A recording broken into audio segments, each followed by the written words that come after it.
The desert held its breath that evening, as if the wind itself was waiting to see what would happen next. Heat shimmered over the red stones of broken mesa, turning the horizon into liquid fire. Dust swirled low, whispering around the hooves of a lone horse that had stopped on a ridge. The rider, a man with the calmness of someone who had learned to survive more storms than he could count, leaned forward slightly, squinting into the valley below. What he saw made his pulse shift. 3 men sprawled in the dirt, groaning, while one woman stood in the center of it all, unshaken. She was taller than any man he had ever seen, her shoulders broad and steady, like carved sandstone. The setting sun poured molten light over her skin, and her black hair, braided tight, streaked with threads of copper beads, caught the glow as if it was made to hold it. She hadn't drawn a weapon, yet the men lay defeated. The sight alone was a kind of poetry, power wrapped in grace, violence turned almost beautiful. He didn't know her name, but the air around her carried a presence that silenced everything else. The woman moved, and the motion was pure control. Not a single gesture wasted, every step precise. The man watching could tell she wasn't fighting for pride. She was protecting something unseen, something sacred. It was in the way she didn't chase the men as they crawled away, in the quiet warning of her stance. This was her land, her line in the dust, and crossing it had a price. The last of the intruders stumbled off, their curses fading into the wind. The woman, Nahimana, though he didn't know it yet, stood alone again, scanning the horizon as if to make sure the land itself was unharmed. Then, slowly, her gaze shifted upward toward the ridge, toward him. The look that passed between them didn't belong to strangers. It was too direct, too aware. It wasn't friendliness. It wasn't threat. It was something else, something that hummed beneath the skin. A challenge, a spark, a question neither of them could name. Royce Barrett didn't move. He didn't lift a hand or reach for the rifle slung across his saddle. He simply watched her, his heartbeat steady but deeper than before. The sun dipped lower, painting the canyon in gold and shadow. Her eyes caught the light for a moment, dark amber under the weight of dusk. Then she smiled, a quiet, knowing smile that didn't ask permission to exist, the kind of smile that could ruin a man's peace. She turned away, gathering the supplies those men had dropped in their retreat. Royce let out a slow breath. Something in that smile, equal parts pride and solitude, cut through him like a memory he hadn't known he'd lost. He should have turned his horse and gone. He had a reason to move, medicine to deliver, miles to cross before the fever took more lives. But he stayed, as if the desert had drawn him into a story that wasn't done writing him yet. The air cooled as twilight bled across the sky, and in that soft hush, the world seemed to shrink to the rhythm of his heartbeat and the echo of her footsteps below. He'd been many things, a scout, a messenger, a wanderer, but never a man who paused for a stranger. And yet here he was, unable to ride away from a woman who carried strength like a prayer and silence like armor.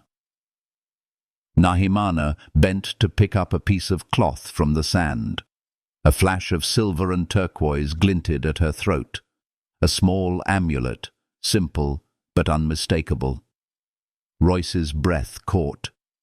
He'd seen one like it before, long ago, hanging around his mother's neck as she told him stories of the healer who saved her life when fever had nearly taken her.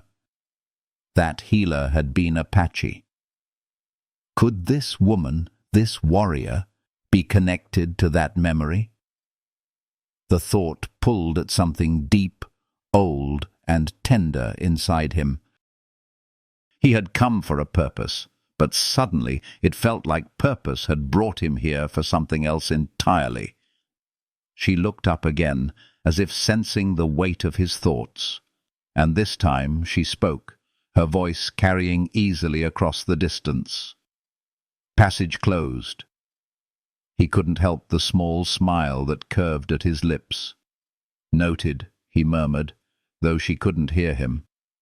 The words were more to himself than to her. Something about the way she stood there, unyielding and alone, made him want to understand her, not oppose her. The wind picked up, brushing against him like a whisper. He thought of the children waiting in the settlement north of the canyon, their bodies burning with fever. His mother's voice echoed faintly in his memory. "Mercy is a kind of strength too, boy." He took a deep breath and urged his horse forward, slow, steady, deliberate. Below, Nahimana watched him descend. Her instincts screamed to turn him away, to remind him that mercy on her land was a luxury she couldn't afford. But as he drew closer, his calm presence unsettled her more than any weapon could. He carried the air of a man who had known both loss and gentleness, and survived both. When he stopped 20 feet from her, the air between them felt alive, thick with tension neither could name. "Children are sick," he said, voice low but firm. "Medicines needed beyond your canyon. Let me through."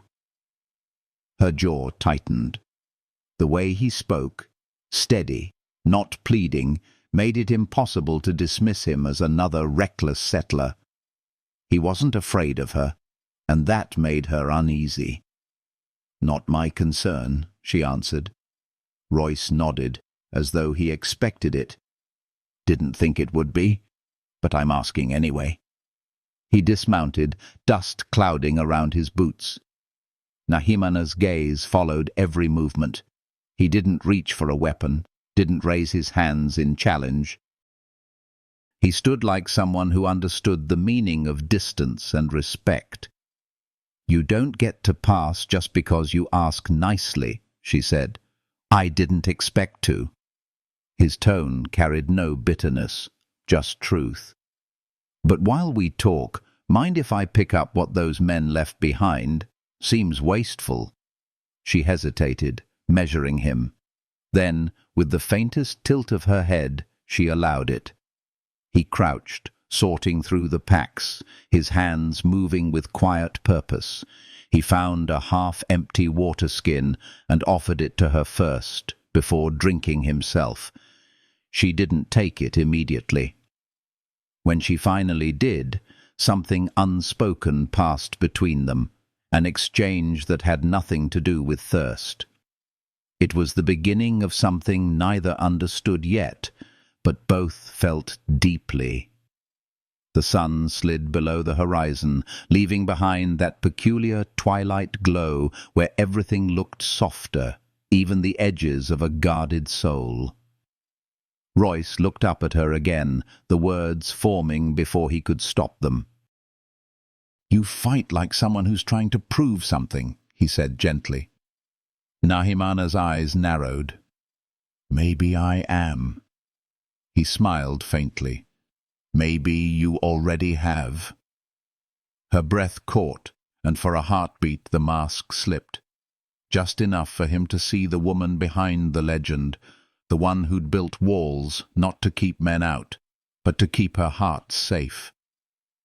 The night fell quietly around them, wrapping the canyon in the scent of sage and dust. Somewhere far away, a coyote called, its voice stretching into the growing dark. She turned away first, her voice calm but distant. "You'll camp there by the rocks. I decide in the morning if you pass." He nodded, though she didn't look back. As he led his horse toward the ridge, she pointed out, Royce felt a strange warmth settle inside him. Not comfort exactly, but something healing, something hopeful. He didn't know her story, and she didn't know his, but somehow their paths had crossed at a point neither could turn away from. He didn't sleep easily that night. The desert was too quiet, and the image of her, tall, proud, alone under the stars, wouldn't leave his mind. There was a softness beneath her fire, a sorrow that seemed to echo his own. And as he lay awake, watching the slow dance of the stars above the canyon, a thought came unbidden. Maybe strength wasn't about standing alone. Maybe it was about finding someone whose silence felt like peace instead of loneliness. In the distance, the faint glow of her fire flickered, a heartbeat of light against the endless dark. It was enough to keep him still, awake, and strangely comforted. He didn't know it yet, but this was how it would begin. Not with a kiss, not with words, but with the quiet recognition between two souls who had been strong for too long and were about to learn that healing sometimes starts with simply being seen. If this story stirred something in your heart tonight, take a moment to breathe in its warmth. Leave a little trace of your own story below, your thoughts, your feelings, your silence turned into words. And if you wish to walk further with us into the desert of this love, where strength meets tenderness, don't forget to like, subscribe, and stay close. Every gesture of support is a small spark that keeps this journey alive, carrying these stories of love and healing into the light of another dawn. The first light of dawn crept across the canyon like a quiet promise, spilling over the cliffs in waves of gold and rose. Royce had barely slept. He sat near the embers of his fire, rubbing warmth into his hands as his horse grazed nearby. The desert smelled of dust and dew and something sacred, the kind of morning that felt both ancient and forgiving. When he lifted his eyes toward the ridge where Nahimana had vanished hours ago, he saw her silhouette against the light, watching him. She stood perfectly still, tall and unshaken, as if carved from the bones of the earth itself. The wind stirred her hair loose from its braid, strands catching the early sun until they shimmered like obsidian silk. She hadn't expected him to still be there. Most men would have ridden off in frustration or fear, but Royce Barrett wasn't most men. Something about her silence had tethered him to this place, as though he'd been waiting for a sign his whole life, and it had finally come wearing turquoise and defiance. When Nahimana descended from the ridge, her steps made no sound. Even the desert seemed to hold its breath for her. She stopped a few feet away, eyes sharp, unreadable. "You didn't leave." Royce rose slowly, dusting his palms on his trousers. "Didn't seem right to leave before sunrise. I gave my word I'd wait."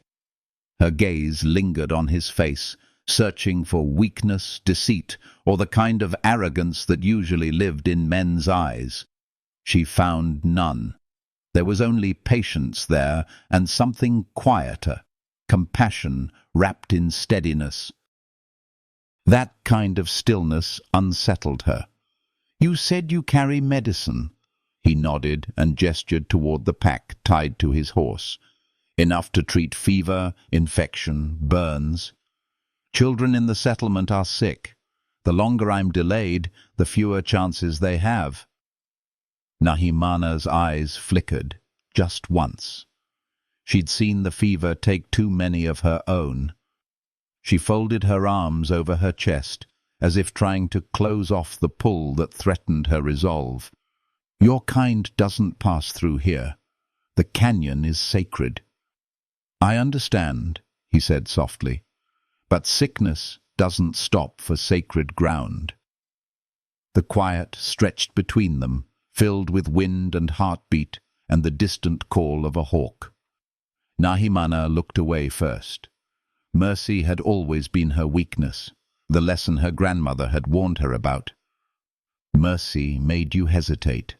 Mercy cost you everything. And yet, as she met his eyes again, something inside her softened. There was no greed there, no hunger for land or dominance. Just a man trying to carry hope through the dust. "You speak like one who's known loss," she said finally. Royce's jaw tightened. "I buried my sister when I was 12. Fever took her fast. My mother and I tried everything, prayed to every name we knew. When she died, my mother stopped believing in rescue, but I didn't. I promised myself if I ever had the chance to stop another child from dying like that, I'd do it, no matter what stood in the way." Nahimana watched his hands as he spoke, the way they curled slightly when he remembered pain. There was no boast in his words, no plea, just truth, offered like an open wound. The desert wind wrapped around them, warm and gentle, carrying the scent of sagebrush and healing earth. For the first time in years, she felt the ache of understanding bloom inside her chest. "Your mother taught you to speak like that?" she asked, her voice lower now. "She taught me that real strength doesn't always shout," he said with a faint smile. "Sometimes it just stays." The words touched something deep in her, something her tribe's warriors would never understand.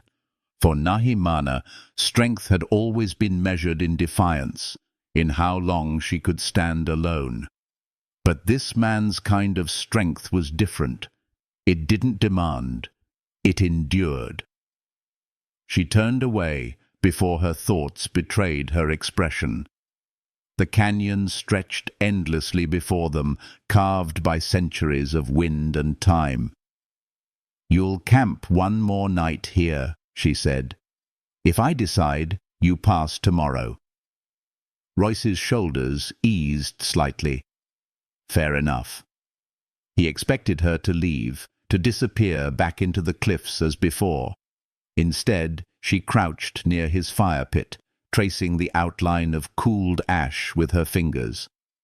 "You build your fire wrong," she said without looking up.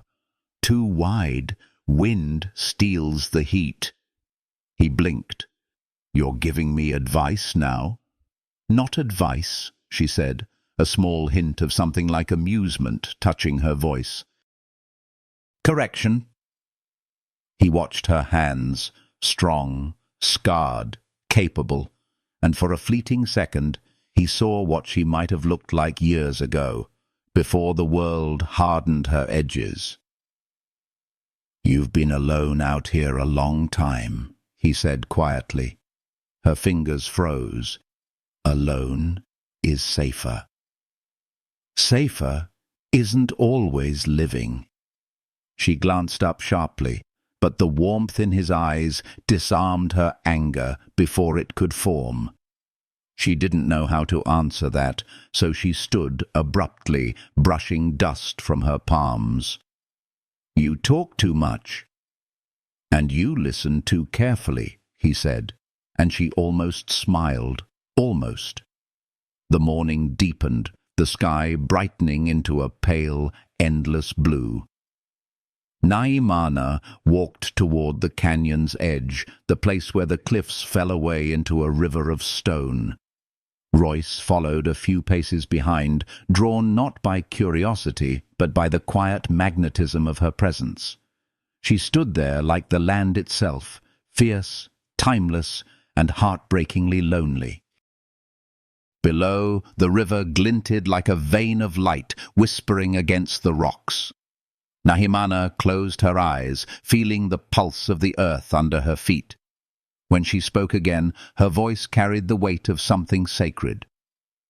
"This place belonged to my people before the world changed. Every rock, every breath of wind carries their stories. I protect it, because if I don't, it will vanish, like we did." Royce's chest tightened. He wanted to tell her he understood, that he too came from a life built on loss and remembrance, but words felt too small for what hung between them. So he said only, "Then maybe I'm not asking to take, just to pass through." Her eyes opened slowly. "And if I say no? Then I'll still thank you for listening." The simplicity of his reply caught her off guard. No demand, no defiance, just gratitude. She didn't know what to do with that. They stood in silence, the world narrowing to breath and sunlight. Then, somewhere far away, a hawk screamed, a cry that split the morning clean in two. Nahimana turned toward it, scanning the sky, her instincts awakening. Something felt wrong. The desert wasn't supposed to sound like that unless danger was near. Without thinking, she reached for the knife at her belt and started toward the rocks. Royce followed, unarmed but alert. They found the source moments later, a young Apache boy, barely 17, panting hard as he stumbled into the clearing. Blood streaked his arm. "Rock slide," he gasped in their native tongue. "By the river bend. My grandmother. My cousin." Nahimana didn't hesitate. She ran. Royce went after her, the echo of her footsteps pounding against stone. When they reached the bend, the sight made his stomach twist. 2 figures lay pinned under fallen rocks, 1 older woman, 1 boy. Dust hung heavy in the air, catching the light like smoke. Nahimana dropped to her knees beside them, assessing with fierce precision. "Don't move," she told the boy, voice sharp but steady. He was conscious, trembling. The older woman wasn't. Royce knelt beside her, checking the shallow pulse, the grey cast to her skin. "Head injury," he said quietly. "Legs broken. We need to lift these rocks now, but slowly." Nahimana met his gaze across the debris. The air between them changed. This wasn't the wary tension of strangers anymore. This was 2 people fighting the same battle. "You know medicine," she demanded. "Field medicine. Enough? Then tell me how to move this without killing them." He scanned the scene quickly, mind working fast. "The big one first. On your side. You're stronger. I'll pull her clear when you lift." She nodded. Their eyes locked, a silent rhythm forming. Trust born not from words, but from necessity. "On 3, he said. She braced herself, muscles coiling. 1, 2, 3. Nahimana lifted, the veins in her arms rising beneath her skin, her breath gritted through teeth. Royce pulled the unconscious woman free, rolling her to safety just as the rock crashed back down. The sound echoed through the canyon, then faded into stillness. They both knelt beside the woman, panting. Dust streaked their faces. Royce pressed his fingers to her throat again. "Still alive," he breathed. Nahimana closed her eyes briefly, a whisper of relief crossing her lips like a prayer. Then she turned toward the boy. "Kahana, stay still. We're coming." Royce caught her arm before she could move another rock. "Wait. Those stones are supporting each other. You pull one wrong, the whole thing collapses." She froze, frustration burning in her chest. "He's bleeding." "I know, but if we rush, we kill him." His tone wasn't commanding, only steady. "We think we move smart." She stared at him for a heartbeat too long. No man had ever stopped her mid-motion and lived to speak calmly about it. But this wasn't arrogance in his eyes. It was reason, anchored in compassion. Slowly she nodded. "Then tell me what you need." They worked together in silence. Nahimana used her strength to brace the larger stones, while Royce wedged wooden supports from his pack beneath the smaller ones. Sweat ran down his neck, grit sticking to his skin, but he didn't slow. Neither did she. They moved as if they'd done this 100 times, their instincts aligning in a rhythm beyond understanding. When the last stone shifted free, Royce pulled the boy out. His legs were mangled, but he was breathing. Nahimana's hands trembled as she cradled him, whispering soft words in Apache, healing words her grandmother had taught her long ago. Royce heard them, the melody foreign yet familiar in its gentleness. They carried the wounded back toward camp as twilight fell, their bodies aching, their silence deep. By the time they arrived, the others had gathered, eyes wide at the sight of an outsider among them. Nahimana's voice rose, clear and defiant. He helped save them. He stays until they're safe. That night, as the firelight flickered over their faces, Nahimana watched Royce tend the wounded with careful hands. He spoke softly, explaining what he was doing, asking for herbs, using what she brought him with skill and respect. She'd seen warriors, hunters, killers, but never a man who treated life with such patience. When he finally looked up, their eyes met across the glow. Something in her chest loosened, something old and guarded. For years she had believed no man strong enough to stand beside her. Yet this one, gentle, calm, unyielding in his care, was beginning to prove her wrong. Outside, the desert wind whispered like a lullaby, brushing over the tents and stones. The world felt quieter now, softer somehow, as if it too had exhaled. Royce wrapped a blanket around the boy and sat back, exhausted but peaceful. Nahimana's gaze lingered on him longer than she intended. He didn't notice. Or maybe he did, and chose not to say. Either way, a strange warmth filled the space between them, an invisible thread woven by shared purpose and the faint beginning of trust. When she finally looked away, her heartbeat wouldn't settle. Something in his presence felt like healing, slow, unexpected, but real. She had no name for it yet. But deep inside, the desert woman who had once said no man was strong enough for her began to wonder if she had finally met one who didn't need to prove his strength, only his heart. And as the fire crackled low, she found herself whispering a prayer she hadn't dared speak in years, not for protection, but for peace. For the first time, she believed it might come. The night stretched long and tender, carrying them quietly toward what neither yet knew. The beginning of love. The soft healing that follows when two broken souls finally recognize each other beneath the dust and the stars. Dawn came thin and silver, a breath of light slipping through the seams of the canyon lodge where the wounded lay.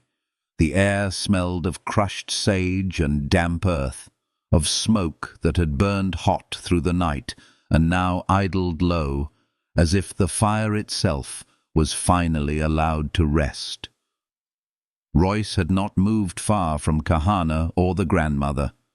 He'd worked by lamplight and instinct, checking the rise and fall of chests, counting heartbeats against his thumb, whispering reassurances he wasn't sure anyone heard. When he looked up, he found Nahimana at the doorway, watching. She didn't step inside right away. She held herself like a threshold, one side of her anchored in the camp she'd vowed to protect, the other drawn toward the stranger who had met her strength without flinching. He lifted a finger, calling her closer without a word. She crossed the dirt floor, knees bending in a silent crouch beside him. Up close, the night lived in her eyes, depth and vigilance, but also a softness that had been hard won. She glanced at the boy, then the old woman, and there was a faint unclenching in her jaw when she saw the bandages reset, the swelling managed, the careful elevation that eased pressure on fragile bone. "She's holding steady," Royce murmured. "Head wounds are liars. They look quiet until they roar, but her breathing has evened. That's a good sign." His hand hovered above the boy's leg. "He'll keep his limb if fever stays low, and we keep blood moving slowly around the damage. He'll walk with a limp, likely, but he'll walk." Nahimana breathed out so slowly it almost wasn't sound. Relief softened the corners of her mouth, then vanished as if she'd remembered she wasn't allowed to feel it. Outside, voices gathered, a tight weave of suspicion and fear. The camp had awakened to the memory of last night and the reality of the outsider who'd crossed into their hush. She stood. Royce stood with her. "They'll want you gone," she said, not unkindly, "before the sun is fully awake." He smiled, tired and earnest. "I'll go when you tell me to." Her gaze flicked to the amulet at her throat, a blue-green sliver of river, wire-wrapped and simple. The first light found it, and for a heartbeat the turquoise pulsed like a living thing. Royce's eyes followed. He didn't reach, didn't ask, only carried the look of a man touching a memory that might break, one he'd held too long and too gently to force into shape. "My mother wore its twin," he said softly. "She said a healer gave it to her in a summer when the heat had no mercy. Said the amulet was a promise that mercy lives somewhere anyway." Nahimana's head tilted, something like recognition clicking into place beneath her ribs. "My grandmother used to say almost the same words." "That mercy is not a river outside us. It's a spring we learn to unearth each time the earth is hardest." Her hand rose, fingertips brushing the stone. She made amulets for those she loved and those she hoped to bring home from the edge. There are moments the world thins, the veil between what you thought you knew and what you were meant to find lifts like a curtain at a window. The lodge felt like that now, air turning bright and delicate, the space around them clearer than it had any right to be. Royce swallowed, nodded as if the universe had just told him a secret, and he had agreed to keep it. Outside, a voice called her name. It carried authority and years and the kind of worry that wears itself as anger, so no one can see the fear. The elder. Nahimana stiffened, then set her shoulders the way a mountain decides not to move.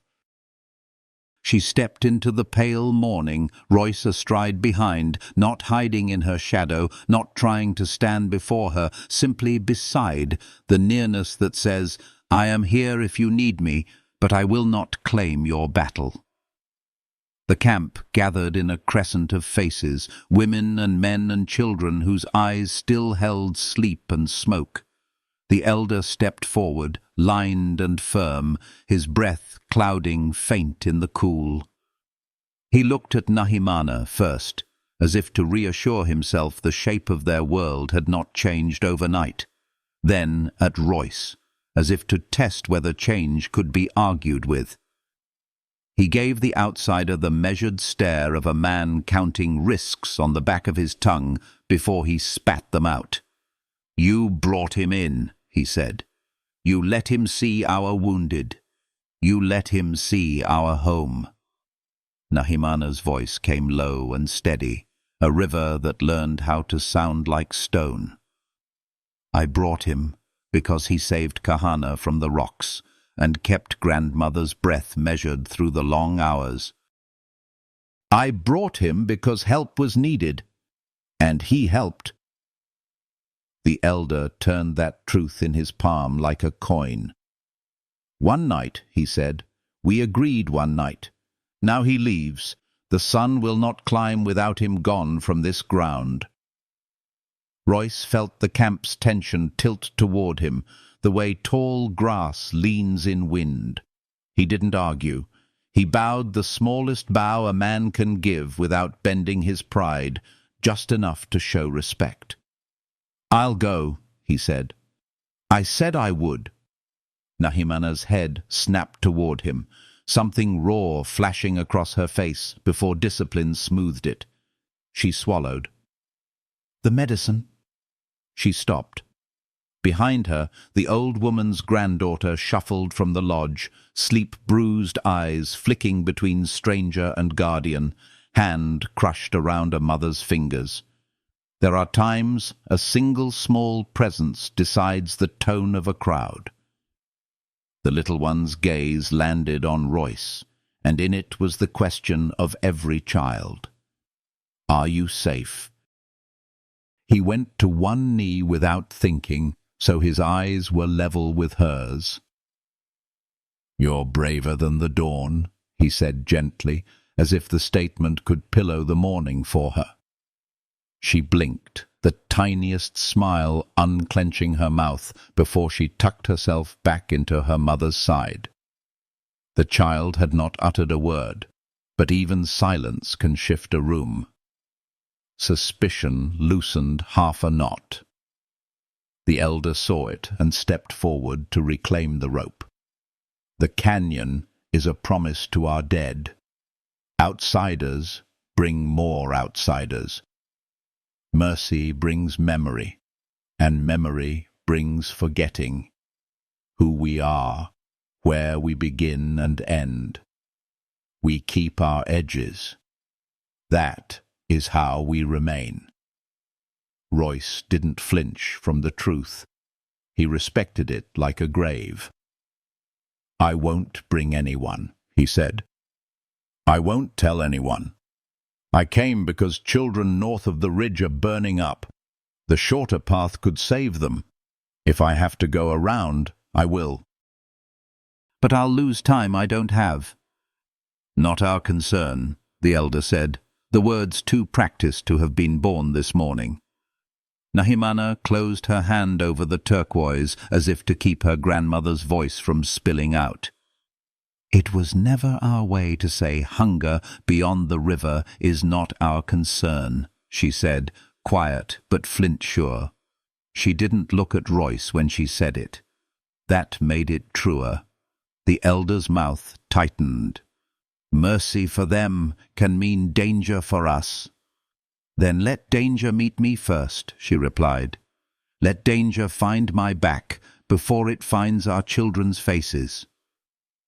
Silence opened like a field. The wind combed it and found no easy answers. Finally, the elder made a decision by refusing to make one. The one night is spent. He leaves, and whatever happens beyond the ridge is the business of the dust. Royce nodded. He gathered his packs. He did not glance at Nahimana as he shouldered the weight, because some partings require faith, and looking back is a thread that can snag the whole cloth. He tightened the cinch on his horse, checked the vials and poultices and strips of torn linen, then stepped toward the canyon mouth where the light widened into day. Nahimana followed. She didn't speak until the camp's curve of faces had become the suggestion of faces, until the murmur dropped behind rock and sage.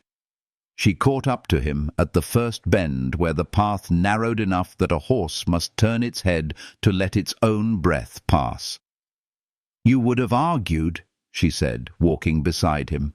Another man, he would have shouted, made a spectacle, dared me to choose him in front of my people. I don't want you to choose me, he said, voice threaded with warmth.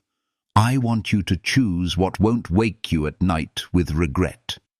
Her mouth tipped, unwillingly touched by the grace of that. "And if regret wakes me for sending you away? Then you'll meet it like you meet everything else, with your fists first, then your hands." He would have continued on. He had accepted loss before and learned the difficult mercies of letting it pass through him instead of locking it out where it would turn into something sharper. But she lifted a hand and rested it lightly on his forearm. It was the first time she'd touched him without urgency. Heat moved from her palm into his skin in a slow tide that did not scorch. "Last night," she said, and her voice lowered as if something sacred might overhear, "when you spoke to my grandmother, without knowing her name, you used the same tone I remember from my own prayers. Not loud, not certain, just believing enough to keep going. My tribe taught me fists. My grandmother taught me hands. I've forgotten how to use them both at once." He turned his arm under her hand, not to break her touch, but to place his palm open beneath it. She let her fingers fall into that space as if they had been made for it. A small, steady warmth gathered where skin met skin, the kind that eases breath and quiets the jangling of old alarms. "Then this is practice," he said. "We're practicing." The path beyond them showed its teeth, switchbacks etched like ribs, ledges that were more idea than earth. He could not pass without her, not in time. She could not let him pass without altering the borders that kept her people safe. There was no bridge but choice. She withdrew her hand and looked toward the eastern rim where the sun was lifting gold out of stone, the light catching on the jagged line of horizon like fire finding flint. When she faced him again, there was decision in her eyes, the terrible, beautiful kind that cuts and heals in the same breath. "I will guide you," she said, "not because I trust the world to be kind, because I trust myself to keep it honest. I will see the medicine reach the children. I will see that you keep your word, and I will see you out the other side before the dark catches us." He exhaled a breath he hadn't realized he'd been rationing. "Thank you," he said. The words were simple. They didn't try to make ceremony out of relief. It made them ring truer. "You'll thank me later if I don't make you run," she said, but there was almost smile in it, the gentlest ghost of humor, and he felt something in his chest unclasp. They returned to the camp together to declare what would be done. The elder's disapproval met them at the boundary like a thorn hedge. He tried to bend her with all the reasons men use when they are afraid for the ones they love, reasons sharpened with history, barbed with the ribs of loss. Nahimana stood in them and did not bleed. "You taught me to stand so we would not vanish," she said. "I am standing now. Let this be the way we remain." In the end, the elder gave no blessing and offered no curse. That from him was a kind of consent. Nahimana gathered what she needed: dried willow, linen, a length of sinew-strung cord, a small skin of honey, and slung her pack across her back. She walked to the lodge once more and pressed her forehead to the old woman's, the touch soft enough to be a wind. Then she kissed Kahana's brow, a warrior's benediction, and a sister's hush. "You will keep breathing," she told him, "because sometimes people need permission to remain." She stepped into the sunlight, and Royce was waiting with both horses. He handed her the reins without assuming she'd accept them. She did. The camp watched from the edges, mothers from doors, children behind shoulders. men with arms crossed, so their hands had somewhere to calm themselves. Nahimana mounted in one fluid motion. Royce did the same, less fluid but certain. They moved into the canyon 2 by 2, the woman who had taught the desert to bear her name, and the man who had learned to walk gently through the places others used up. The rock swallowed the camp's last murmur, and with it the weight of eyes. The air cooled, shadow gathered, and the world flattened into stone and sky and the steady music of hooves. Nahimana did not speak for the first hour. The way through demanded attention, and attention was a prayer she understood. Royce followed exactly where her horse's hooves had stepped, memorizing the cadence of her choices, how she refused the obvious path for the safer one, how she recognized soft collapse under rock by sound, how she sought slivers of shade for the animals, as if care were a kind of navigation, too. When they reached a shelf of limestone so narrow the world felt like breath held too long, Nahimana dismounted and tied her horse to a knob of root clinging to the wall. She ran her fingers down the mare's front leg, testing tendon and heat. Royce did not move to help. He simply offered his presence the way a steady hand offers balance, even when it doesn't touch you. "She's sound," Nahimana said, though her voice had dropped, intimacy making itself as small as need. "Your horse will carry us both across this span. It is one of the places the canyon requires closeness." He swung down, tightened his cinch, and led his gelding to the near edge. She stepped up behind him on the narrow ledge, and for a moment her breath feathered his neck, a quiet, accidental blessing. She slid into the saddle and gave him the reins, then lifted herself onto the back with him.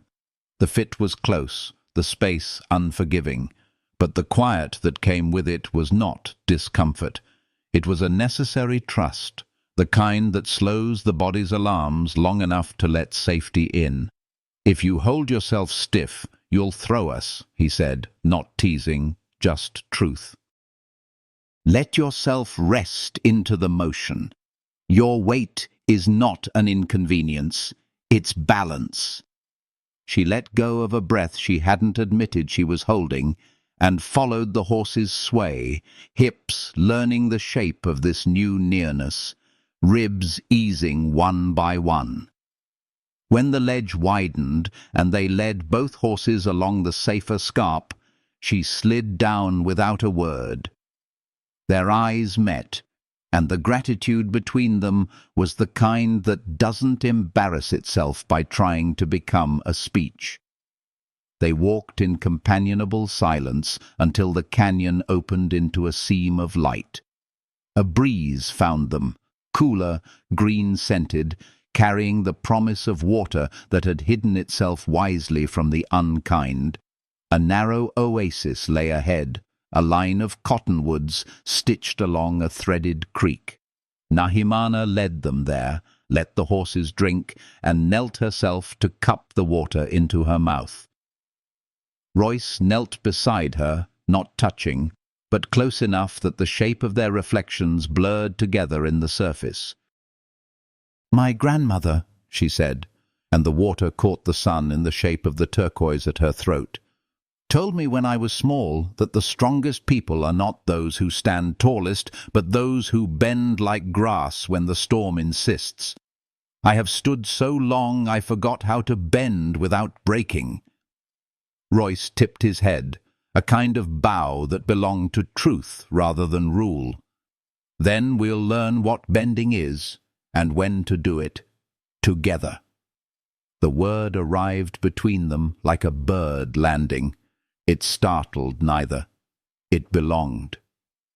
They didn't reach for each other. They reached for their horses, for the path, for the miles ahead that would test will and gentleness and stamina and fidelity.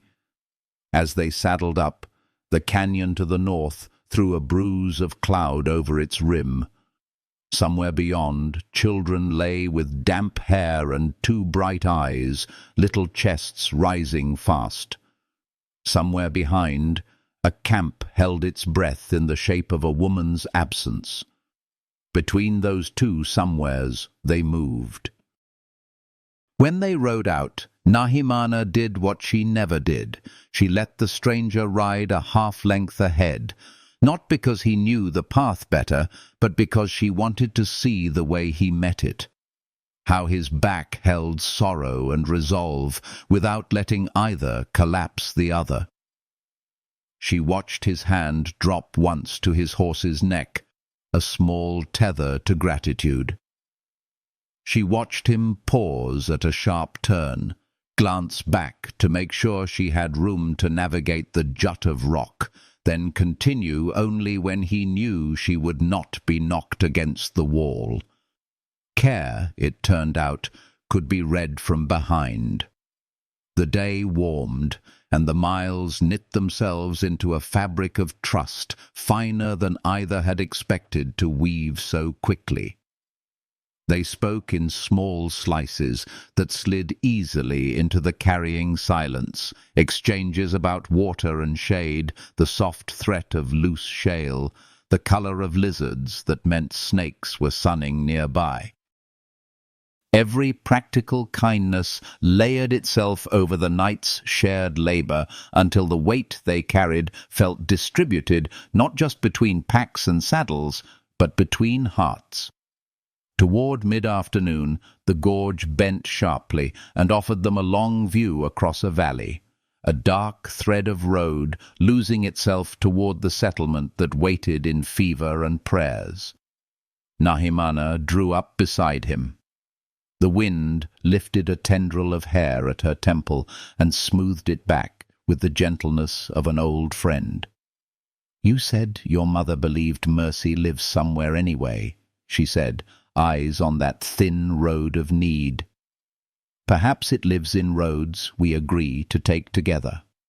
He let the words settle where they wanted. "And in roads we guard until the right feet ask to pass." She nodded. The air around them felt cleaner than any sermon. The world spoke in stone and sky, and the pulse that finds the wrist precisely when you need reassurance that blood still knows its route. "Night will fall before we reach them," she judged, scanning the shadows. "There is a shelf not far from here that keeps wind off. We'll make it by starlight. We'll rise at grey dawn. We can be there by mid-morning if the ridge does not argue." "Then we'll be there by mid-morning," he answered, as if decision can sometimes coax reality.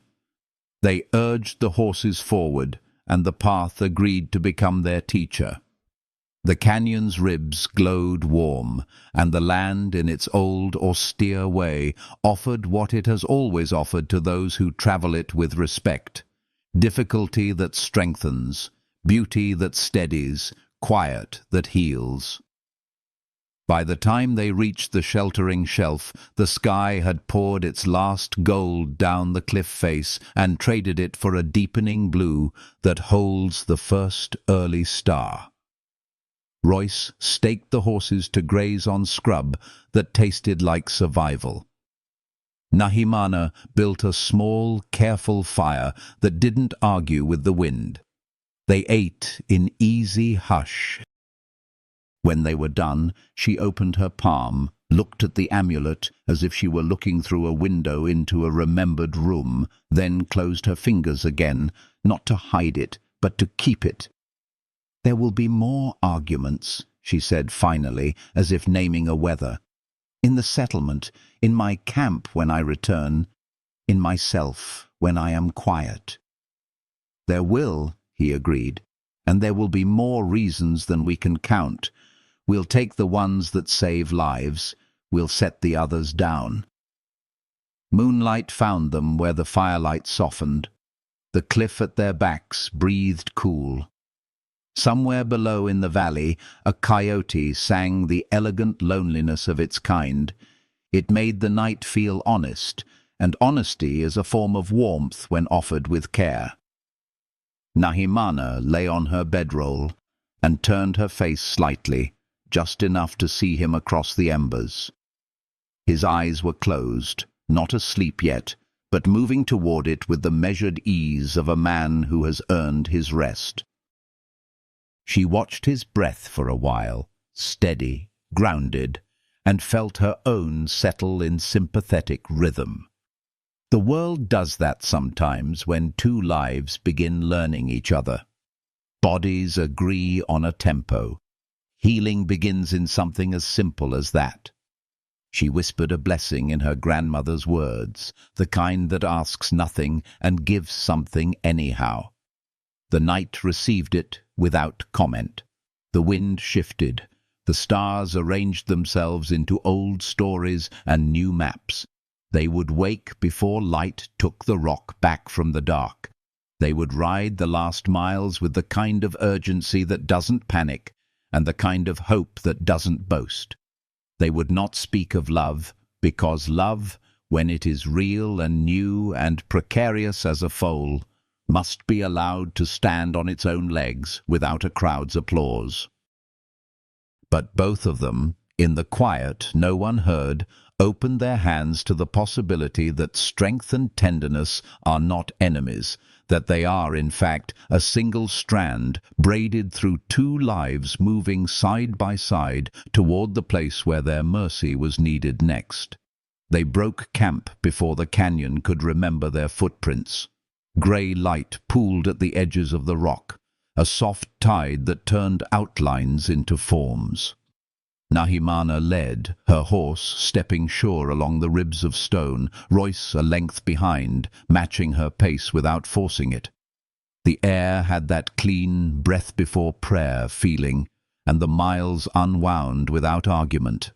By mid-morning the canyon softened into scrub and then into a hard-won valley. A handful of buildings gathered near a thin ribbon of creek, smoke lifting modestly into an honest sky. The first eyes that found them were children's, then women's, then men with tools instead of guns, because work had not yet given them permission to posture. As they rode closer, the settlement paused, the way a body pauses at the sound of its own name. Alert, a little afraid, waiting to see who speaks next. Royce raised a hand in greeting, careful, calm. Nahimana did not lift hers. She didn't hide either. She let the truth of her presence arrive plain. Apache braids and turquoise, and the height that made some men swallow hard. A man in a sun-faded jacket stepped forward, shoulders squared by duty instead of muscle. He looked at Royce first, recognition lighting, then narrowing his gaze. "You made it." His glance flicked to Nahimana and back. "With company." "Thomas," Royce said, voice steady. "This is Nahimana. We came through the ridge passage. She guided us. I would not be here in time without her." He didn't make it sound like a favor. He made it sound like a fact. "Apache?" someone said behind Thomas, half question, half warning. "Apache," Nahimana answered for herself, the single word clear as a bell. "Bring us to the sick." The mother who pushed through then did not care about names for tribes, only the names of her children. Two, both fever-bright, little mouths open to pull too much air. She took Nahimana's hand without noticing she had done it. "Please." That one word had all the weight of a life. They crossed into the largest building, light filtered through oiled cloth, shadows moving like tired thoughts on the plank walls. 6 beds, if you could call them beds. 6 children. 6 small hearths of breath. Heat gathered low and heavy, a fever smell that clung to skin and made hope feel like a delicate thing requiring slow handling. Royce had already untied his pack before his eyes fully adjusted. Habit, muscle memory, a life of arriving in rooms where time was the real wound. He spread vials and folded papers on a makeshift table, laid out linen, counted doses aloud so other ears could catch any fault. Nahimana moved at his shoulder like she had always been meant to stand there. She boiled water, crushed willow, tore cloth strips clean and even, her strength making every task look like ease without turning it into show. Thomas hovered with a reluctance he could not justify, then gave up the pretense and began taking orders like a man who had remembered the right hierarchy. Child first, pride after. They set a rhythm the way people who trust each other do without thinking. Royce checked pulses, sclera, the strange fastness of breath. Nahimana cooled foreheads with cloth, lifted small shoulders to dose without choking, sang low in a language the room did not know, but understood anyway. The song did not ask anything. It gave a steady line for frightened lungs to follow. A little girl, the youngest, fixed on the melody like a handhold and stopped clawing at air long enough to sip. Her mother's tears made a clean circle on the dust at her feet. A man who had kept his distance came too close and made the wrong kind of sound in his throat, the kind that has an old argument at its root. Nahimana turned her head, not her body. "You are welcome to watch," she said, quiet and perfectly even, "and to ask questions. You are not welcome to frighten her." She looked back to the little girl as if the man had been dismissed by gravity. He was. Thomas found his voice when he could no longer dignify silence. "What do you need?" "Buckets of cool water in rotation," Royce said, eyes on a boy's fingernails, reading the language of oxygen. "Clean rags, honey, any shade you can coax to these beds, and hands, steady ones, the kind that can follow instructions without letting fear take the lead." Hands appeared. Good, rough hands, women's and men's, knuckles acquainted with labor. Fear stayed, because that is fear's way, but it followed instead of setting the pace. Nahimana taught a mother how to wring a cloth so it cooled longer. She showed a father how to hold his son's wrists so they were anchored, not trapped. She did it with demonstration, not lecture. People breathe easier when skill arrives that way. Noon passed and clicked over into the long, slow climb of afternoon. 2 fevers eased, as if the body had decided to trust again. 1 child slept, real sleep, not the restless, twitching kind that looks like surrender wearing a mask. The little girl's mouth stopped chasing breath and began to accept it. Someone laughed. The short, explosive laugh of hope caught off guard. It loosened the room just enough for the air to feel honest again. Royce moved to the bed nearest the door. The boy there had held the fever longest. His skin had that dangerous coolness that can fool the untrained into cheer. Royce did not look cheered. He spoke quietly to Nahimana without breaking his attention from the boy's face. "This one tries to leave when no one's looking." "I'll keep him here," she said. She took his hand, long and delicate, and laid it against his own chest, the way you remind a lost thing where home is. "Stay." He did not hear her, not with his ears, but some part of him obeyed. By late afternoon, the room had turned into a kind of ship.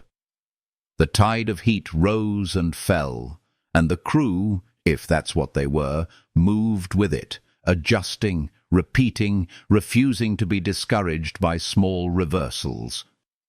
Thomas brought bread and salt, and something that wanted to be soup if there had been more time to persuade it.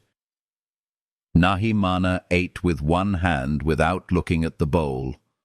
Royce pretended not to notice, and drank what he was given, his gratitude passing through the body of labor without stopping to dress itself up as words. The first hard test came at dusk. The little girl arched, seized, eyes rolling white. Her mother screamed, then bit it back so fast blood sprang to her lip. Royce was at the child's side in a breath, measuring seconds against the pulse he held at her wrist, counting the rise and drop like a metronome set by need. Nahimana held the small body with strength that understood how not to break what it protected. She matched Royce's count with her breath. Then, while he readied a dose with hands that did not shake, she leaned close to the child's ear and gave her a story in 3 words over and over, a story that all bodies, no matter their language, know. You are safe. The storm passed. The girl's muscles softened. Her mother's knees gave and would have hit the floor if Thomas hadn't been there, suddenly all arms and steadiness. The room let out one shared prayer shaped like air. Night arrived properly, and with it the knowledge that this would be the kind of work that asks for everything, and then a little more. They set watches without calling them that. Thomas would sit with 2 children on the hour and then trade his chair with a grandmother who'd be offended to be told to rest.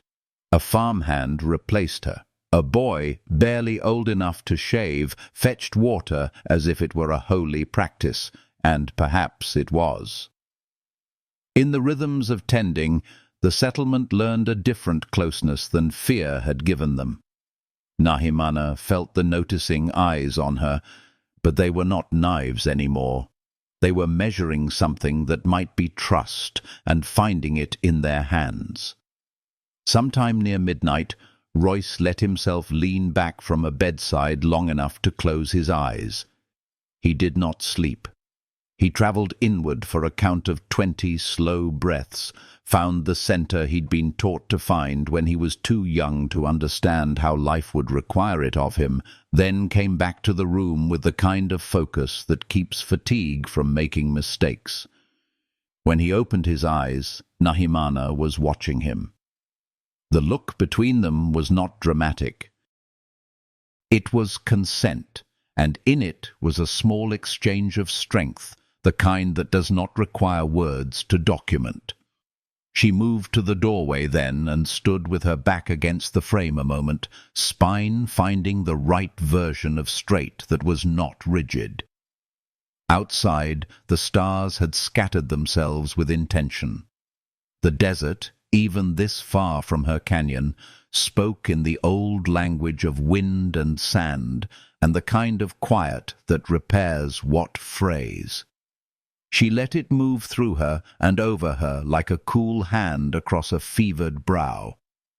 When she came back in, her steps were the same, but her breath was easier. Toward dawn, the boy closest to the door, the one Royce had called a runner, shivered hard and then let go of the heat as if his body had finally negotiated fair terms with itself.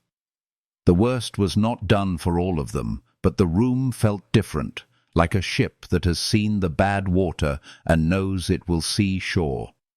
Exhaustion finds tenderness in strange places.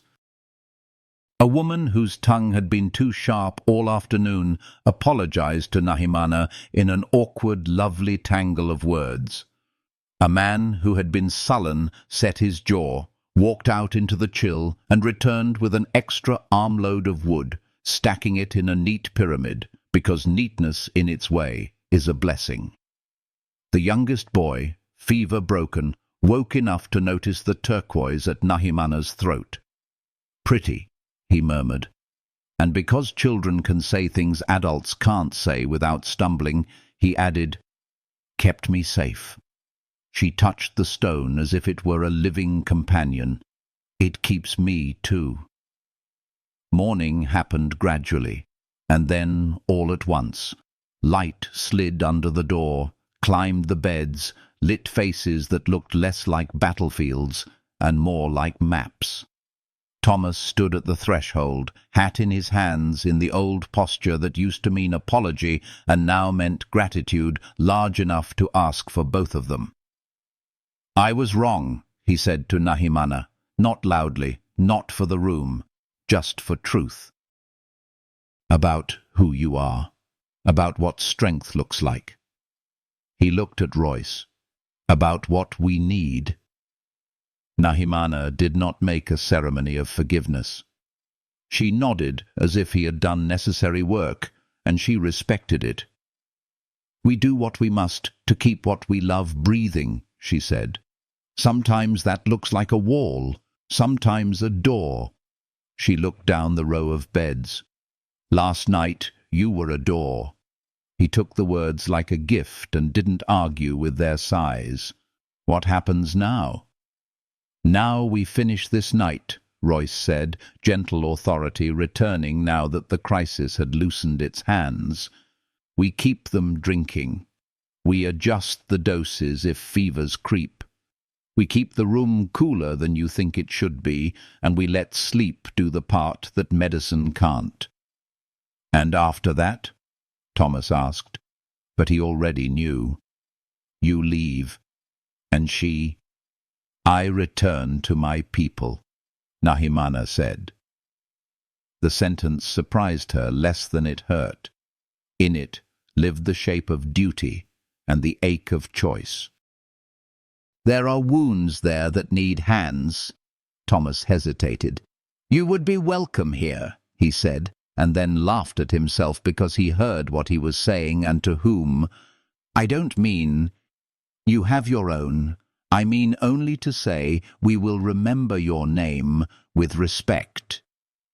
Remember it as you would remember any hand that held water to your child's mouth," she said. "That is enough." He nodded, this time with the smile a man wears when his world has enlarged and he's not afraid of the extra room. The day passed in a softer repetition of the night. The littlest girl sat up for a few minutes and asked for bread. Another child woke, needing to weep. A good weeping, the kind that wrings out fear and leaves room for the body to want again. Parents learned how to make willow tea without turning it into a punishment. Breath slowed. The fever smell thinned. In the bright near afternoon, a mother wrapped her arms around Nahimana without asking and pressed a kiss below her collarbone in a gesture so old it had no name left, only gratitude. They loaded the pack again with practiced hands. Royce replaced what could be replaced from the settlement stores, refused extra with a smile that made refusal feel like mutual protection rather than pride. He taught Thomas how to read a child's fingernails for oxygen. He wrote down measurements the way a man writes down a recipe he could make in his sleep, not because he needs it, but because the person he loves might. When the last cup had been drunk, and the last cloth wrung, and the room looked like a room where children rest, instead of a room where adults fear, Nahimana stepped outside. The sun had walked to a place that suggested departure. Royce joined her, quiet. "You were good in there," he said, which was as close as he would come for now to saying what watching her had done to him. "Not just strong, good." "I watched you be gentle with a mother's terror," she answered. "It is harder to hold that than to lift rock." She let the words sit between them for a breath, then added, almost shy, "Your mother would have liked you." "She would have loved you," he said before he could put a leash on his honesty. He did not take the words back. He watched them land. They did not break. Silence came, but it was the kind that knits rather than frays. The creek made its small sound like a bass line. A hawk cut a clean line across the blue and went about its business. The wind braided the ends of Nahimana's hair as if, just for a second, it claimed a small intimacy it would not get to keep. Thomas approached with two older women in his wake. One of them pressed a folded length of cloth into Nahimana's hand, a scarf dyed with plant and patience. "To shade a strong neck," she said, tone practical so the gift wouldn't become too heavy to accept. The other woman set a jar of honey in Royce's palm without commentary, as if to say, "We are people who know what to send with travellers." "Thank you," Royce said, because it was the right thing to say, and because he meant it. They mounted. The settlement watched, then went about its work the way people do who have learned that ordinary tasks are holy. As they rode out, a small chorus of children, none of whom had planned this, lifted their hands and waggled fingers in a wave that nearly undid Nahimana. She did not wave back. She lifted her chin instead, because that is how she had learned to keep from breaking. Royce did the waving for both of them, and took the burden of softness onto his own hand for a moment. It fit him. The land received them again without comment. The miles back would taste different. Purpose completed is not the same flavor as purpose sharpened by urgency. They let the difference have its way. Nahimana guided them along a slightly slower path, not because time had lost its value, but because the horses had earned a kinder grade.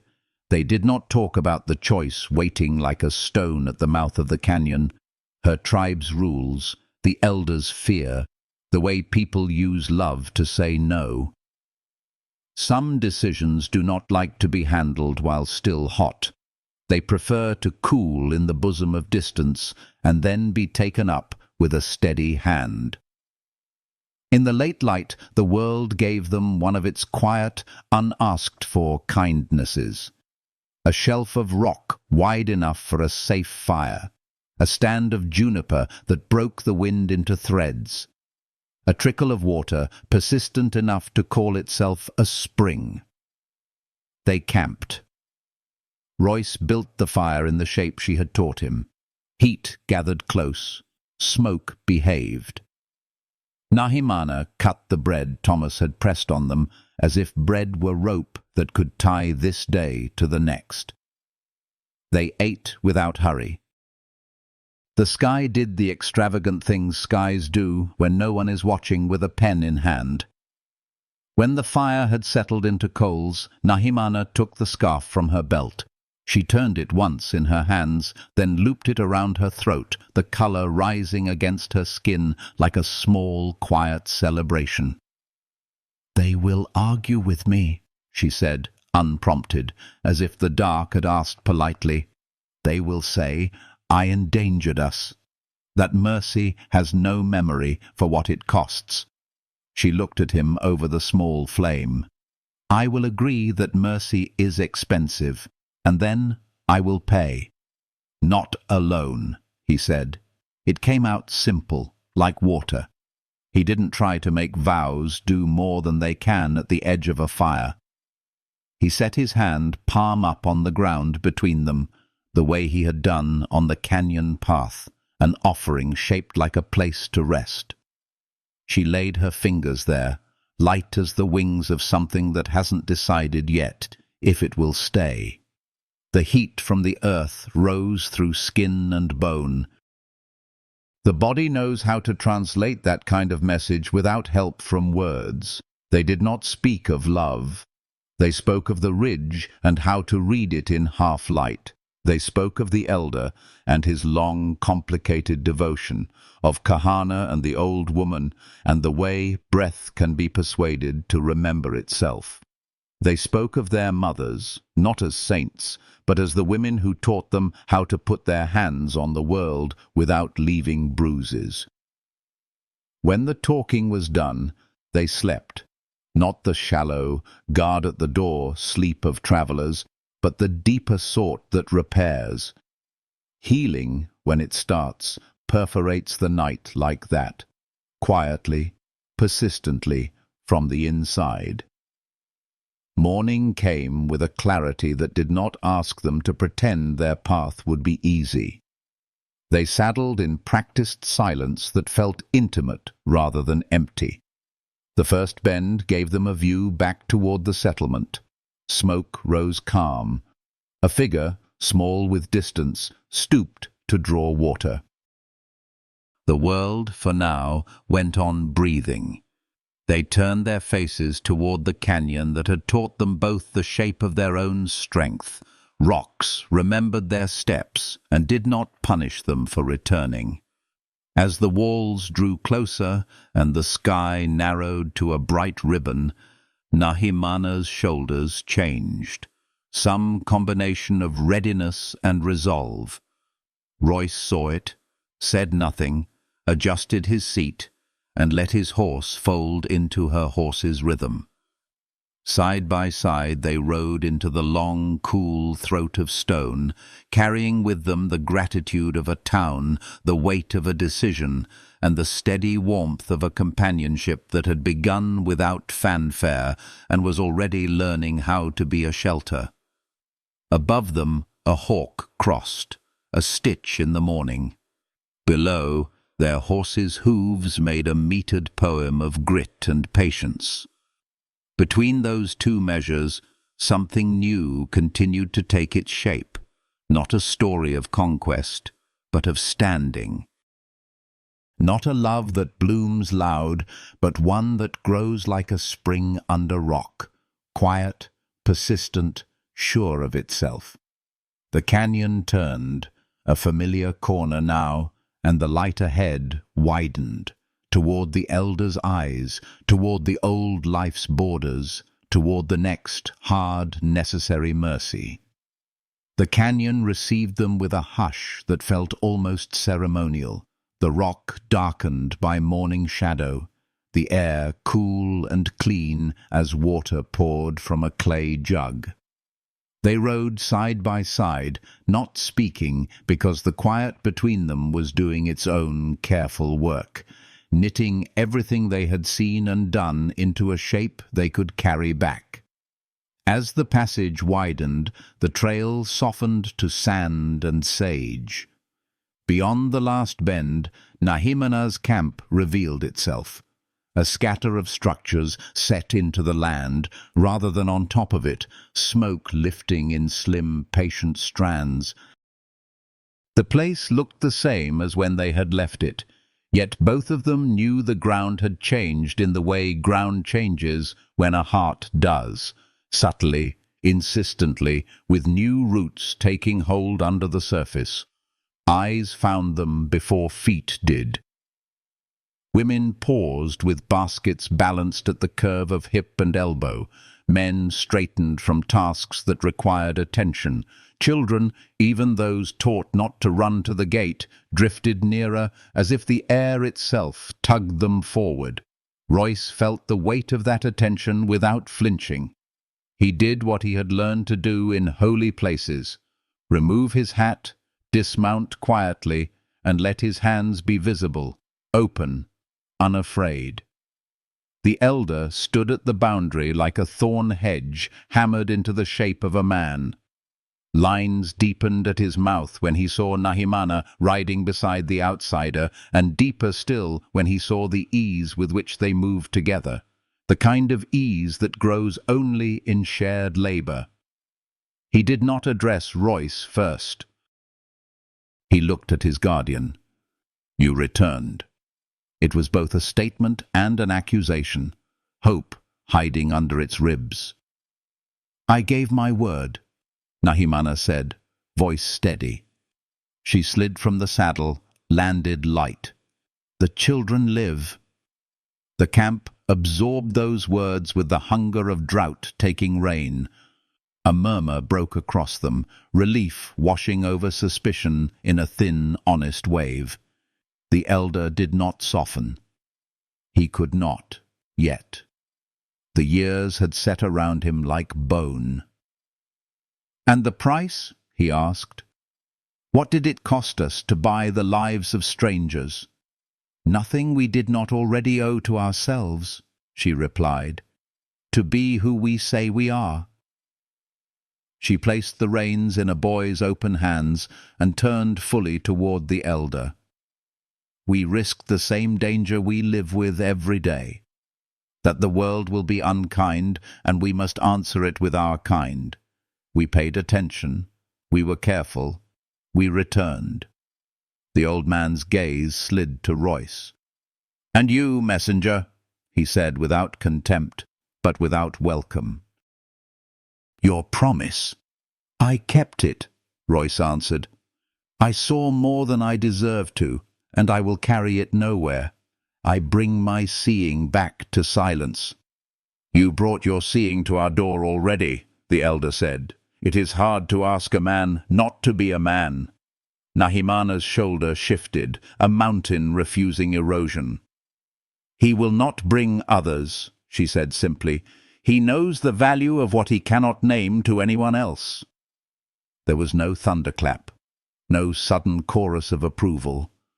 What came instead was the sound of the everyday returning, the clatter of a pot, the rustle of a blanket airing on a line, a child calling to a dog in a voice that trusted the dog would always come. In that small reinstatement of normal, the camp declared that life goes on, and that, too, was grace. They took Royce to the lodge, not as a guest, not as a prisoner, but as a fact that needed careful handling. Kahana lay propped on blankets, his face a collage of bruise and stubbornness, his mouth curved into the wry half-smile that means, "I almost left, but decided there might still be something new worth seeing here." The old woman slept in a way that looks like wisdom rather than escape. Her breathing was a metronome set to the rhythm of morning, slow and consistent. Royce knelt to check what he had checked throughout the long nights and days: pupils, pulse, the body's private agreements with itself. He spoke softly but plainly, not for show, but for continuity. "They're better," he told Nahimana, and it was a small, honest happiness. Her breath loosened, not a sigh. She did not sigh, but a release that could be mistaken for one if you didn't know the discipline it takes to let relief pass through you without crumpling.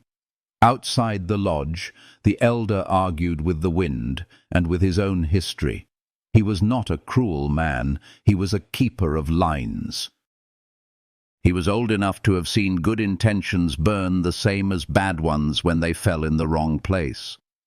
When he finally called Nahimana into the shade of the cottonwood, he sounded less like a judge and more like a father who does not know how to keep a daughter safe from the world and the world safe from a daughter's courage. "You went," he said, not accusing this time, but naming. "You took our good name past the canyon's teeth and gave it to those who might bite it." "They did not bite," she answered. "They tasted their own gratitude and learned it could feed them too." He closed his eyes. Pride is a stubborn animal. It wants to graze where it has always grazed. But love is more stubborn still.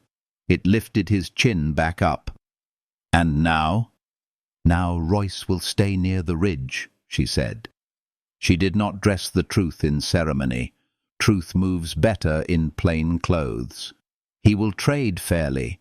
He will carry medicine. He will not tell anyone the shape of our shadow. When we need salve for head wounds or willow in drought, he will bring it. And when he needs what we have always kept, stories that heal the heart faster than a fever can break it, I will decide whether to give them.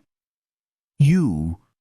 The elder swallowed whatever else he had been about to say, because he heard the gentleness under her defiance. He studied her face and found it altered in a way that had nothing to do with sleep or dust. "Something in you has rested," he said, almost to himself. "Not your guard, your sorrow." She did not deny it. "I was used to lifting alone," she said. I learned that I do not stop being strong when I let someone else carry one end.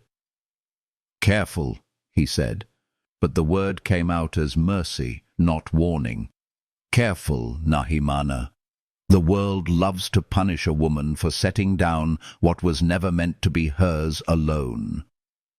Then, let it try, she answered, and her smile was a small, razor-clean thing.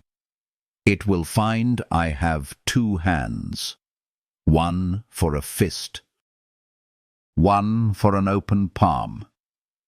He nearly laughed, and the proof of his nearly was a softening of the eyes that had not softened in months. Your grandmother would have said the same with fewer teeth in it, he said. She would have said, a good door needs a good hinge. Then I will be hinge and door both, she replied, and felt unexpectedly like she could be. He let her go without blessing or forbidding. From him, that was a blessing. She found Royce at the corral, his palms on the rails, his eyes on nothing through the distance. He had the posture of a man learning how to stand still in a life built on movement. It looked good on him in the tentative way new clothes look good when you realize they were always your size. I thought I'd make a camp above the eastern spur, he said before she asked. There's a shelf with windbreak and stone enough for a cooking pit, close enough to come when called. Far enough to honor your line? You can see the ridge from there.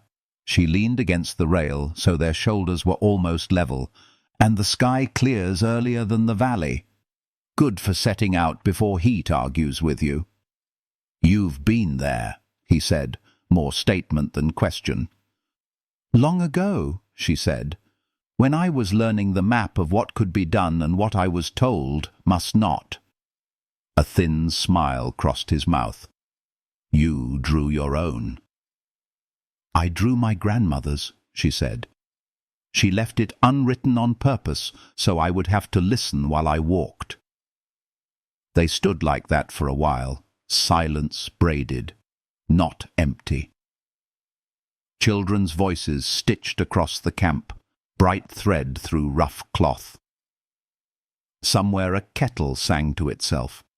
The world, unafraid of being ordinary, healed them with nothing more exotic than its continuation. When she spoke again, it was not to ask, but to offer. There is a place my grandmother used in heat waves, she said. A cut in the rock where spring water gathers with the stubbornness of a promise. You can reach it from the shelf if you know where the shale pretends to be a path. I'll show you. He turned his head to look at her fully. Gratitude lived in the angle of his jaw more than in his mouth. I thought you might never say, I'll show you to anyone. I thought so too, she said. And it wasn't rueful. It was honest. But the desert is generous when you speak to it like a person. They left the camp on foot. The afternoon tilted toward that golden part of day that does to skin what forgiveness does to a heart. Warms without burning, clarifies without demanding explanation. They walked in companionable quiet, her strides long, his measured, both of them adjusting without remark until they matched. The land around them held the elegance of what survives because it belongs. Clumped grasses, a hawk scribbling its signature across blue, the meticulous work of ants carrying a world one grain at a time. The spring lay where she promised it would, tucked in a fold of rock that would have looked like shadow if you didn't know it was shelter. The water tasted of stone and patience. Royce crouched, filled his palm, drank, and came up with eyes brighter than the light alone could account for. It's like a secret that wants to be known, he said. It wanted to be kept, she corrected gently. But it did not want to be hoarded. He nodded and knelt again, this time lifting water toward her. She didn't need it. She accepted it anyway, because that is one of the small courtesies that stitch two lives into a fabric sturdy enough to hold weight later. The water was cool against her lips, cool all the way down. Healing, even simple, tastes like that. They climbed to the shelf where he planned to make his camp. It was better than either of them had remembered, the kind of place that would not apologize for being inconvenient to reach. A stand of juniper offered privacy without pretense. A wall of stone had taken on the color of 100 sunsets, and would likely keep doing so without asking permission. You could see far from there, the thin ribbon of trail, the place where camp smoke would hang in a favorable wind, the cleft of canyon that meant home for her and caution for him. "This will do," he said. "If your people see a fire here and grow uneasy, I can bank it or move it behind the shoulder." "They will be uneasy no matter where you light it," she said.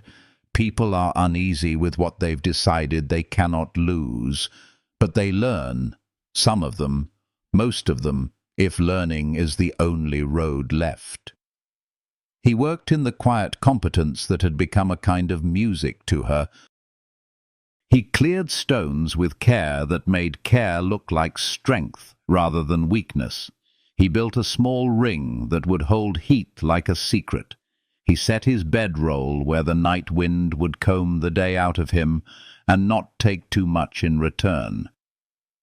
When he was done, the place looked less like a man was claiming it, and more like a man had asked if he could borrow it for a while and promised to return it better than he found it. Nahimana sat on a flat stone. She untied the scarf the woman had given her in the settlement, folded it once along its length, and let it rest across her knees. The color against her skin looked like a thought spoken aloud. She touched the fringe with a thumb. "When I was a girl," she said, "I thought the only way to keep from being broken was to become the unbreakable thing. Steel doesn't listen to the wind. It endures it and calls that victory." "And now?" he asked, gentle. "Now I think steel has its place," she said, mouth tipping at the corner. "But so does willow." She glanced up, the desert's entire sky in her eyes. "I will not make myself into a wall the world can learn to lean against without paying. I will be a door. I will open and close as I choose." He sat beside her, close, the kind of close that's deliberate and careful. He did not reach for her hand, though he wanted to. He let desire be the weather vane it was, honest, pointing useful directions, and not the wind itself. "Then I'll learn to knock," he said, "and to wait.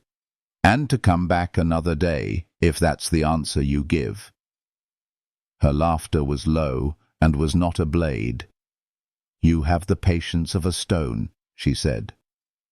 "Stones know how to stay," he said, looking at her mouth now, and then away, "because there are moments to keep and moments to test, and wisdom is knowing which is which. I'm tired of naming myself by what I carry away. I want to be the man who can be found, not just the one who can be followed." The sun bent itself westward, a warm shoulder leaning into the line of mountains. Shadows lengthened in that generous way that lets everything look grander than it is without turning it into a lie. Nahimana drew her knees up and wrapped her arms loosely around them, not armored, not small. "When I return to camp," she said, "there will be more words. I will have to hold them like nettles and decide which sting I am willing to live with." "You won't have to hold them alone," he said. "I can't speak for you. I wouldn't. But I can be the place you come when the nettles have done their work. I can be the water, the bread, the quiet." He paused, the sentence finding its own ending. "The person who does not require you to be anything but exactly as you are." She turned to him at that. The look was not dramatic. It changed the ground under them the way rain changes dust, sudden, complete, and oddly without noise. "I do not know how to belong to a thing that doesn't test me," she admitted. "But perhaps that is because I have not yet learned how to test myself with kindness." "Then we'll practice," he said, echoing the promise he had given her by the narrow ledge. He lifted his palm, an invitation she had begun to understand the shape of. This time she laid her hand in his without hesitation. Their fingers did not knot. They rested, a soft fastening that left space for breath. Warmth rose between their palms the way a spring rises, quietly, stubbornly, bringing green back to places that thought they had forgotten the color. They sat like that until the first star lifted its small lantern into the blue. Words came and went, some of them thin as reed whistles, some of them with the weight of river stones. She told him the story of her first win against a boy who believed height made him invincible, and how victory tasted like ash, because no one had taught her how to turn triumph into gentleness.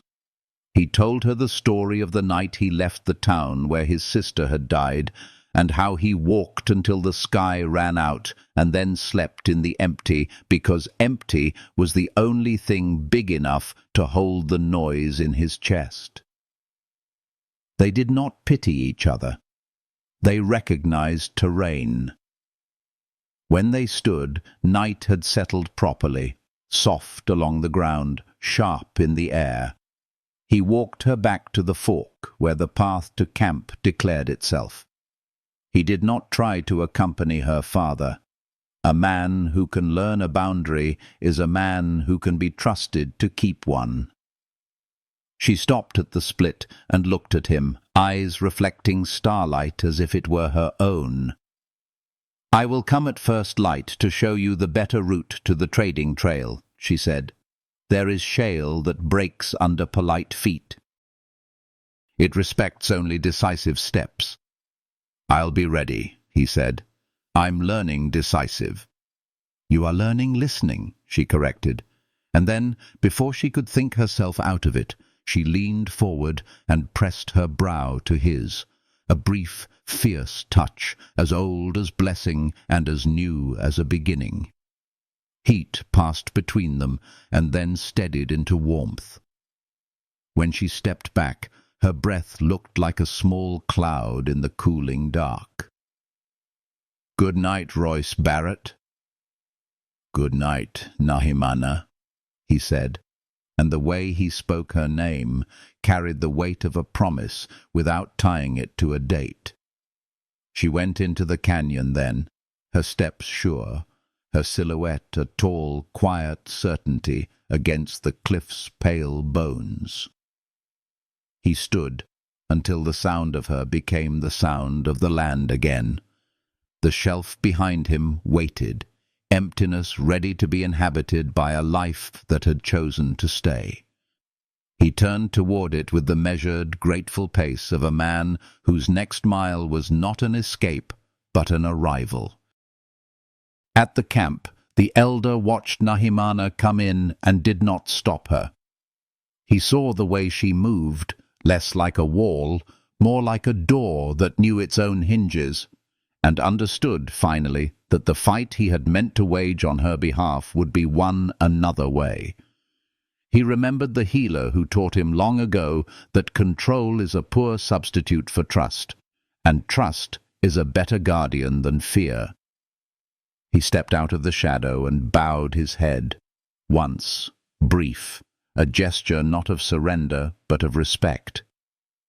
She lay that night with her palm over the turquoise, feeling its cool through the thin weave of cloth. Her grandmother's voice moved through her the way wind moves through grass, soft, insistent. The words weren't new. They were just finally heard. Open when it is time to open. Close when closing keeps the shape of what matters. She slept, and her rest was deep enough to repair the places that had frayed when she almost forgot how to bend. At first light, she rose. The camp smelled of cedar smoke and warm bread, and children no longer burning up from the inside. The world's ordinary beauties announced themselves with no fanfare. She ate, braided her hair, tied the scarf, and stepped into the morning, the canyon's mouth widening ahead like a patient smile. Beyond it, a shelf of stone. A man waiting at a small fire he had built the way she showed him. 2 horses, heads up, listening. She walked toward all of it. Duty, choice, tenderness, the work of teaching and being taught. Like a woman who finally trusted her own strength enough to share it. The rock under her feet felt familiar and new at once. The sky above her held 2 hawks instead of 1, moving in their separate circles but keeping the same bright air. Somewhere between the first mile and the second, she realized she was humming. When she reached the shelf, he stood. He did not reach for her right away. He didn't need to.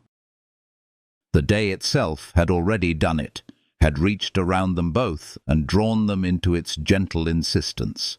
He smiled the kind of smile that leaves a mark on a life without scarring it. She answered with a tilt of her chin that meant, yes. They set out along the ridge trail, horses stepping into a rhythm that felt inevitable in the kindest sense of that word. They had far to go, arguments to meet, kindness to insist upon, maps to redraw with hands steadier for having been held. But the way forward did not frighten either of them. It steadied them. Miles opened like pages, the sun climbed, the wind, laid with sage, and a promise the land keeps for those who listen, moved through them. And the story, whose first chapters had been written in dust and breath, and the acceptance of mercy went on, gathering warmth as it travelled, learning the art of turning strength into shelter, and shelter into love. Morning lifted like a gentle hand over the ridge, bathing the juniper shelf in a pale honey that made the stone look almost tender. Royce had the fire kept small, the way she'd taught him, coals pulled close, heat contained, smoke obedient. He was already saddled when Nahimana arrived, her braid a glossy line down her back, the scarf from the settlement tied loose at her throat like a quiet promise. The horses flicked their ears in greeting, recognizing a pattern they had begun to love. The 2 of them, the ridge, the day opening its long ribbon of miles. They set out without ceremony. Nahimana led down the seam of shale that pretended to be a trail only if your feet were decisive. Royce matched her choices, learning the canyon by the vocabulary of her shoulders and the way she tipped her chin a fraction before a turn, a language of movement no map could teach. Wind combed the tops of sage. Far below, a thread of creek threaded silver through a plain the color of warm bread. They found the trading trail by the angle of cottonwoods against the sky. It wasn't much, 2 pale lines pressed into the earth by men who kept their eyes mostly on what they were hauling, and only sometimes on what the land allowed.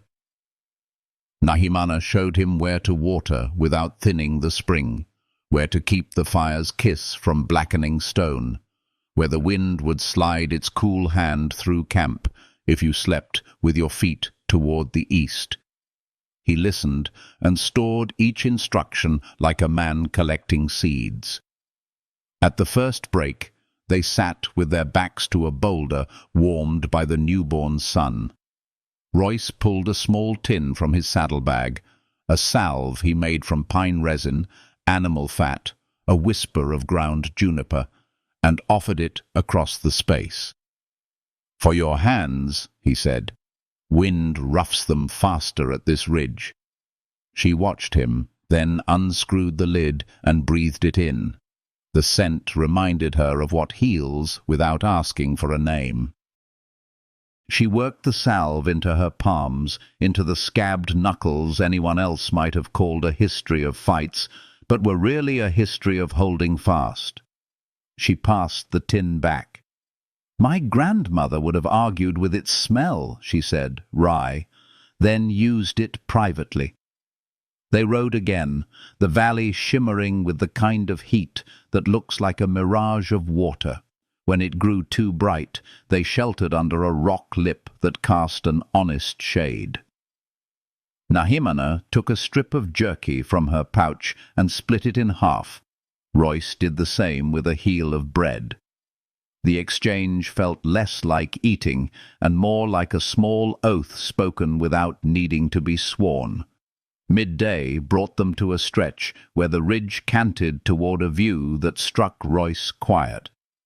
The canyon opened into the world's long face, mesas like the backs of giants sleeping, streaks of red and umber in the cliffs that looked like the land had been brushed by a painter who loved the color of old blood and new clay.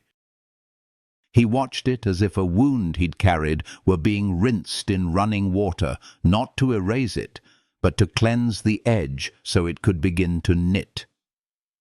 Nahimana's gaze went sideways to him, not to steal the view, but to mark its effect.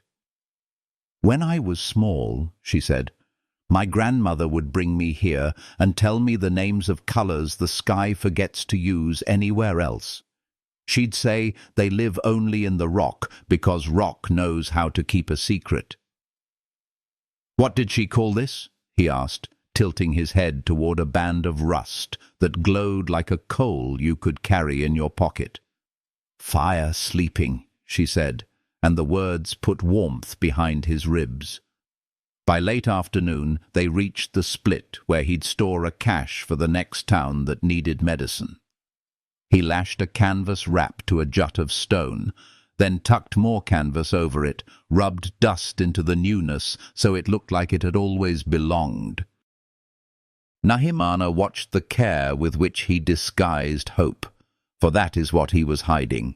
Bottles, gauze, dried bark and root that could be steeped into relief when fever came like weather. On the way back, wind shifted.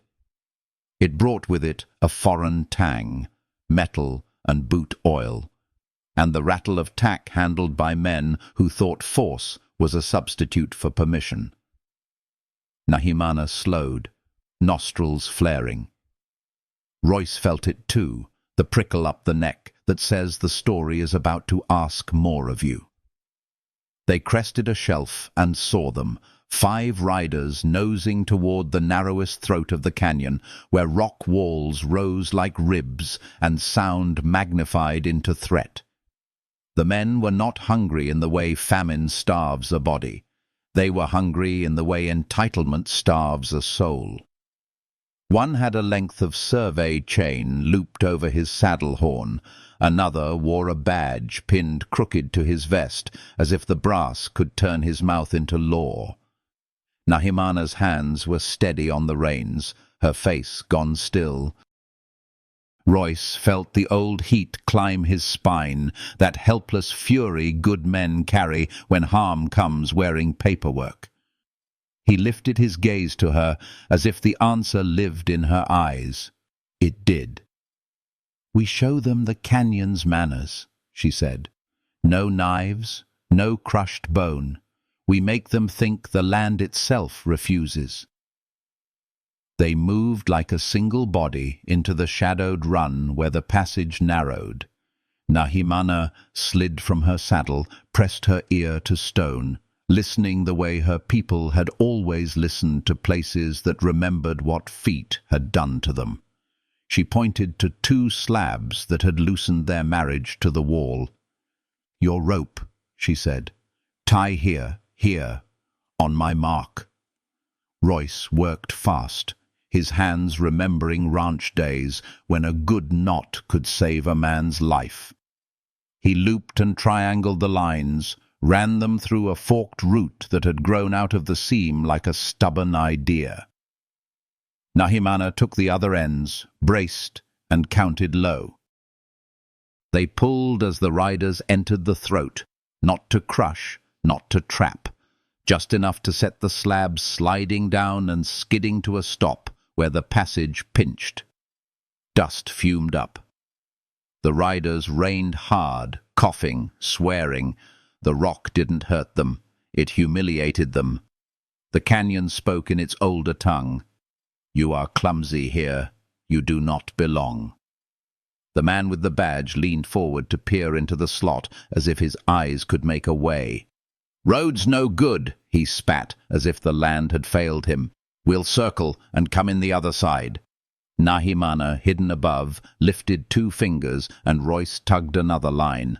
A different rock shifted, booming as it planted itself in a new position that turned the other side into a rumor. The horses danced, nostrils blown wide at the smell of falling stone and foolishness. "Damn place is cursed," one muttered. "Cursed," the badge echoed, glad to have a word that let him retreat without feeling small. He pivoted his horse and jerked his head.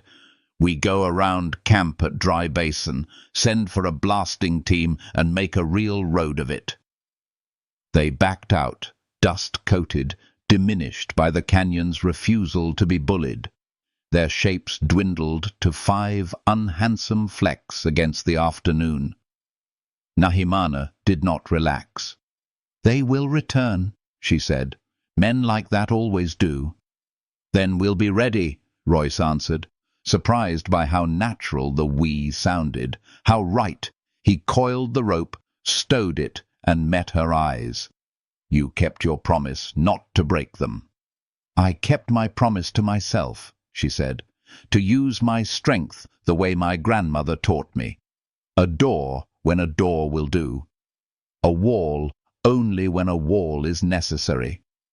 They led the horses up a switchback few feet had learned, then paused at the overlook where light braided itself into the dust like gold thread through linen. The adrenaline faded, leaving a clean tiredness after good work. Roy felt his breath settle in his belly. Nahimana's shoulders lowered by a small degree. Only those who loved her would notice. "Dry Basin," he said, rolling the name in his mouth like a date to check its sweetness. "We can't let a blasting team anywhere near this passage. It'll bring settlers like a river brings driftwood after a storm." "Blasting makes the land forget how it was named," she answered. "It makes the dead restless." She looked toward her camp as if she could see the curve of smoke from here and make the right argument for keeping the world as whole as human hands allow. They rode home slower. The sun put copper in her hair. A hawk wrote its signature across the afternoon. Royce watched the way she measured the day against what would be asked of her in the evening, and felt the urge to take something heavy from her and carry it without dropping. He had learned, though, that help offered poorly is another kind of weight. So he asked instead, and the asking was its own gentleness. "What would ease tonight?" he said. "Bread you didn't have to bake," she answered, and the way the corner of her mouth tilted told him that a little humor was a pressure valve she didn't mind him opening. "And quiet. The kind that lets a person sort the noise in their own head." "I can do quiet," he said, "but the bread might be a crime scene." "I'll teach you," she replied, and the future slipped a hand into the present without either of them needing to help it. At camp, the elder acknowledged them with a nod that looked almost like a bow if you were a generous person. He listened as she told him about the riders, about the rocks, about the need to keep watch at Dry Basin because men who use blasting powder treat land like it's an argument they intend to win. He did not argue. He sent 2 scouts to sleep until the moon rose and then take the high path. He sent a boy with a gourd of water to Royce's shelf, because courtesy must travel both directions if it is to stay healthy. Nahimana visited Kahana and the old woman. The boy's bandages looked like they'd been changed by hands that were learning confidence. The old woman breathed with the stubborn steadiness of someone who had plans with mourning. Nahimana pressed her forehead to each of theirs and let her breath be a blessing. Royce, at his shelf, baked bread that could not be prosecuted in any court. It crackled when he set it out to cool on a flat stone. He laughed under his breath at his own surprise. He had been good at survival for so long he had forgotten the taste of a small success that didn't have blood on it. When Nahimana arrived, twilight shook blue into the air and laid its cool palm on tired cheeks. They ate the bread still warm, tore it rather than cut it, drizzled it with the honey Thomas had sent, and were quiet in that way that isn't absence but abundance. Each bite was a little ceremony in honor of the unromantic acts that keep love possible, kneading, waiting, knowing when to pull heat back and let rest do its work. After, she showed him how to read the shape of night from the wind. "At Dry Basin," she said, "the breeze shifts at moonrise and brings the smell of juniper and old water. If that scent runs sour, men are camped where they shouldn't be." He breathed with her, named the notes she named, learned when to call something dust and when to call it danger. "Come," she said, and led him up a goat track that turned to sky every few feet. They reached a crown of rock where the world's directions felt clear in the bones. North, a cool thought; south, a warm hand; west, the red heart of the day; east, the place morning keeps its robe. She taught him the stars her grandmother had taught her: a bowl, a dog, a path that never loses itself, and then asked him for the names his mother had given. He shared them, halting at first, and then with the confidence of a man who realizes the past can be a bridge instead of a chain. They did not kiss there. The night wasn't asking for that. It was asking for attention. They gave it. Often the most romantic thing 2 people can do is learn the same sky at the same time. The scouts returned near dawn with the kind of news that gives a day its shape. "Dry Basin has smoke," they told Nahimana. 5 men, 1 with a badge. They plan to send for powder. They talk about a road through the throat. She felt the canyon's old warning unfurl in her belly. Not fear, but the respectful acceptance that danger had knocked and would need to be answered with clarity. She sent 1 scout to watch from the rim and another to follow the badge if he rode toward town. Then she looked at Royce the way a woman looks at a man she has begun to count on. "We stop them before they find friends," she said. "We show them the cost of forcing rock to do what rock refuses." "Without hurt," he said, and it wasn't a question. "Without hurt," she echoed. "Pain makes men double down. Humiliation sends them to whiskey. Inconvenience makes them change plans." They packed rope, wedges, a shovel. They moved before the camp had finished its stretch into morning. Dry Basin lay like a shallow bowl you could carry in 2 hands, its lip ringed with pinion, its center bare, a fire scar thin and mean. The riders slept the sleep of those who mistake distance for safety. Nahimana and Royce worked the basin's edges the way a seamstress works a stubborn hem, patient, precise, invisible from the front. They redirected the small runoff that trickled through the rim, moved stones to alter its path. They dug a narrow channel where the ground faked firmness over hidden mud. By mid-morning, the men woke into a day arranged to oppose them. Horses hobbled poorly the night before now found a hoof sunk to the fetlock in the disguised mire. Water caches tasted faintly of the clay Nahimana had daubed inside their rims, safe but unlovely. The trail that had looked like a straight shot toward town was suddenly littered with small, ankle-turning insults. It is remarkable how quickly men who believe the world is there to serve them learn to change their plans when the world declines the job. The badge swore he'd send for powder anyway and yanked his horse free of the muck. The animal lurched, spooked, and bolted. The man ate dust and anger. Nahimana, hidden in the notch, closed her eyes and thanked Rock for teaching lessons without malice. Royce watched the horse arc across the basin and marveled at the mercy of a plan that left pride sore and the world unbroken.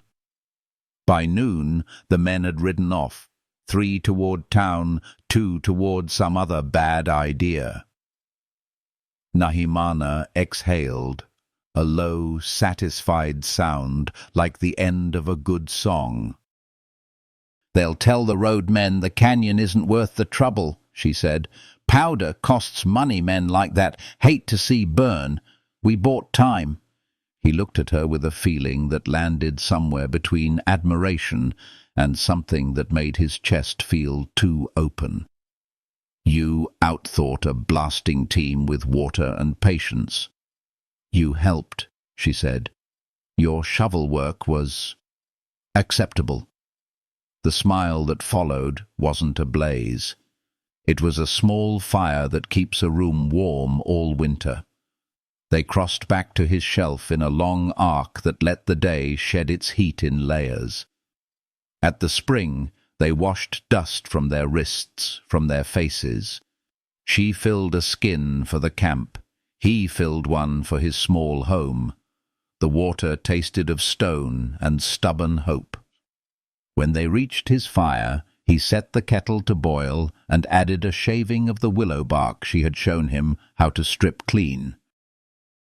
He caught himself humming without meaning to, something he thought he'd forgotten from a town with a name he had chosen to forget. She listened and recognized in the sound the way a wound can knit when it finally gets the right kind of quiet. "Tonight," she said, looking toward the canyon, toward the people who would expect decisions spoken in the square's dust, "I'll tell them what the day gave us. I'll tell them the basin is buying us nights to sleep without explosions. I'll tell them the man with the badge will look smaller every time the canyon says no. And if they ask about me," he said, "I'll say you are a ridge shelf fire that stays where it's built," she answered, "and that you bake bread that does not embarrass us." He laughed, head thrown back for a heartbeat, joy coming to sit with them because it had learned the way. Then he sobered, as one does when gratitude asks for attention. "Let me walk you to the fork," he said. "I like the way the path sounds when our steps share it." They went. The fork received them with its habit of asking and then waiting for the answer. She turned, barely, but enough that their closeness made the air look like a warm thing. "You'll keep watch tonight?" she asked. It wasn't a test.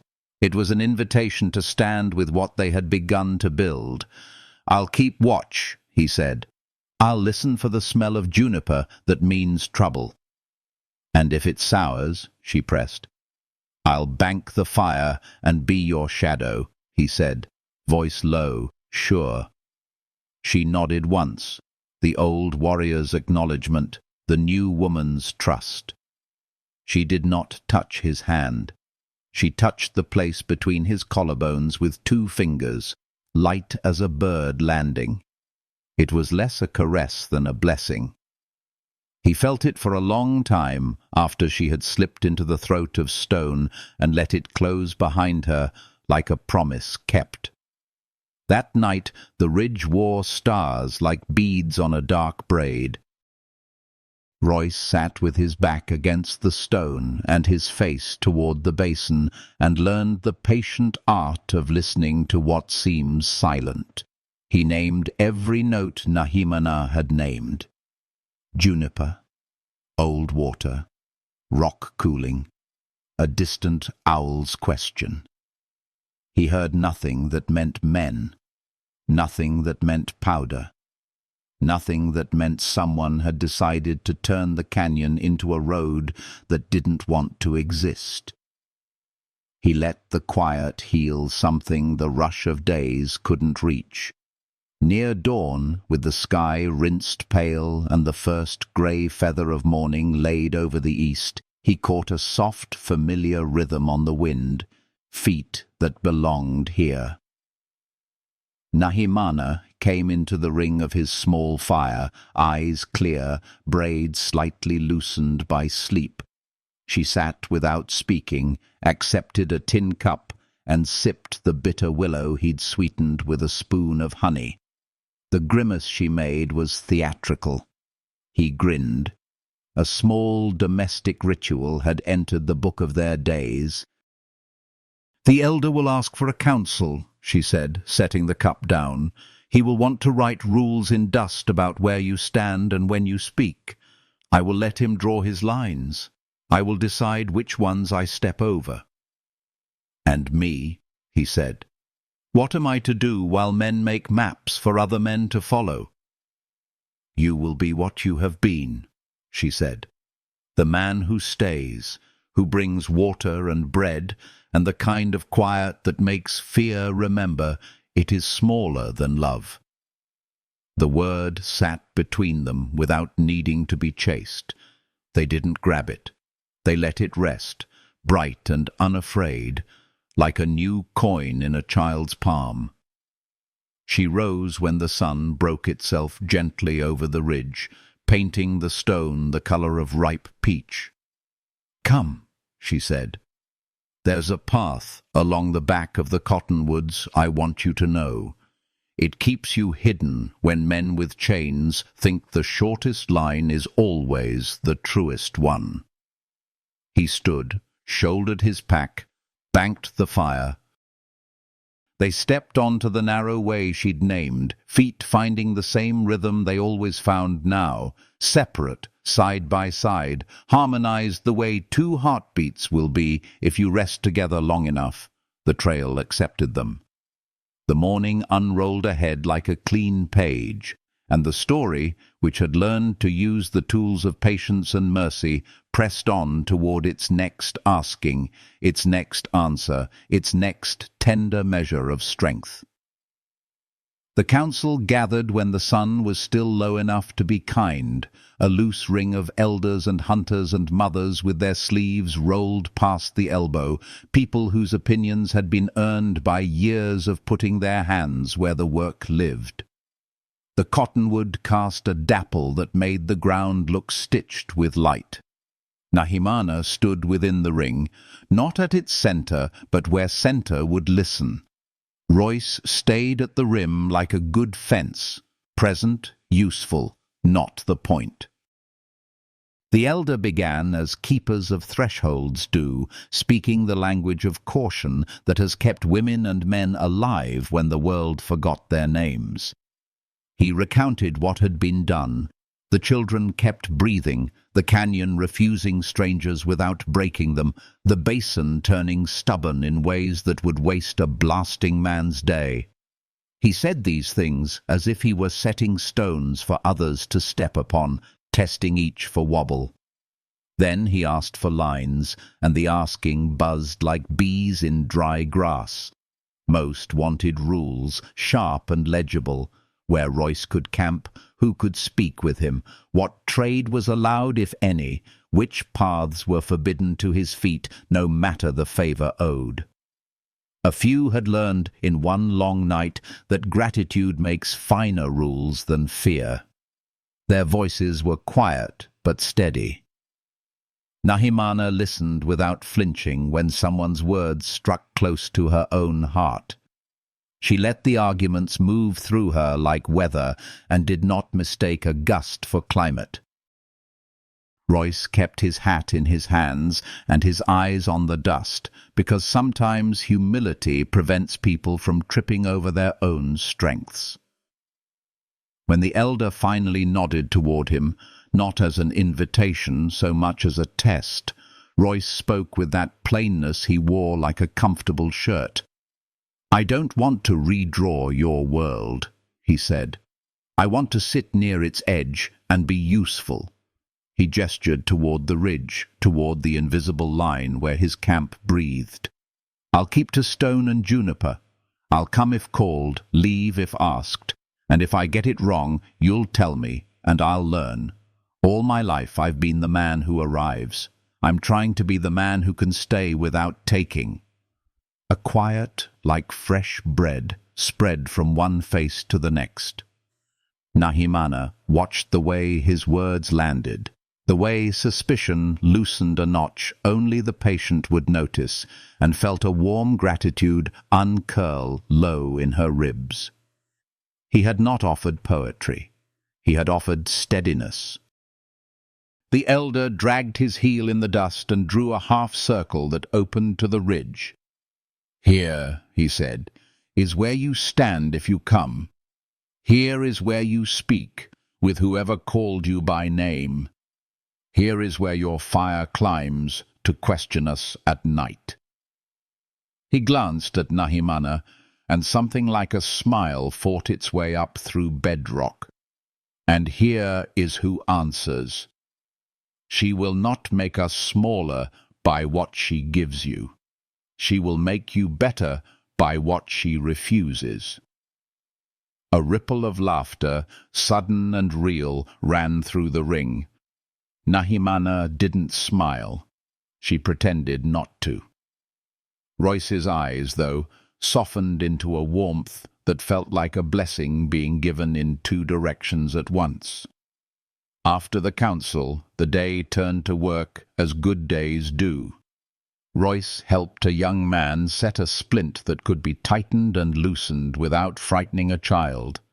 Nahimana taught two girls how to read the difference between a rattler's whisper and the dry mutter of wind against grass.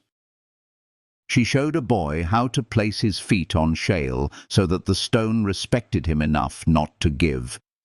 These lessons, small and precise, braided themselves into the tribe's life without any announcement. People remember the grand gestures of history. The land remembers the humble ones. By afternoon, it was as if the ridge itself had pulled Royce into its slow, steady rhythm and was testing how he held a beat. Toward evening, Nahimana walked him partway back to his shelf. It had become their habit, this shared mile at the edge of day, a mile that rinsed the grit from the heart with quiet and the common business of naming the shadows as they arrived. She carried a bundle wrapped in clean cloth. When they reached the place where the juniper began, she offered it without ceremony. "For your camp," she said. Dried meat, 2 small rounds of cheese, and a jar of salve, the old woman swears saves men from their pride when they do not bend soon enough. Humour curled at the corner of her mouth. "Consider me warned," he answered, and the way his hand brushed hers when he took the bundle felt like a secret handshake with the day itself. They ate simple: bread, cheese, sips of creek-cold water. When they were done, the light had thinned into that blue that asks people to lower their voices and let the night speak first. Nahimana tilted her head, listening. The wind was clean. The hawk's last circle had closed. Somewhere far, a coyote told the first chapter of its long story to whatever would listen. "Tomorrow," she said, "we walk the cottonwood back path all the way to the notch. If the men with chains return, they'll send for others. We need a way to move medicine and people without showing the road where we're going. We'll cache more on my ridge, he said. And at the spring's second mouth. You found it? Her eyes quickened. You told me where to look, he said. The lichen that only grows where stone remembers water. The stain on the wall like a handprint. The cooler air that sits as if the earth is exhaling from somewhere deep. I listened.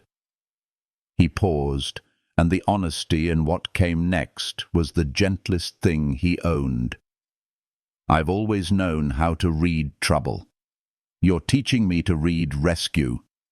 She took that in without pretending it was nothing. Praise given right nourishes rather than fattens. Then we build it between us, she said. Trouble and rescue. Both strong. By starlight they walked back toward camp, steps finding that shared measure that had grown familiar.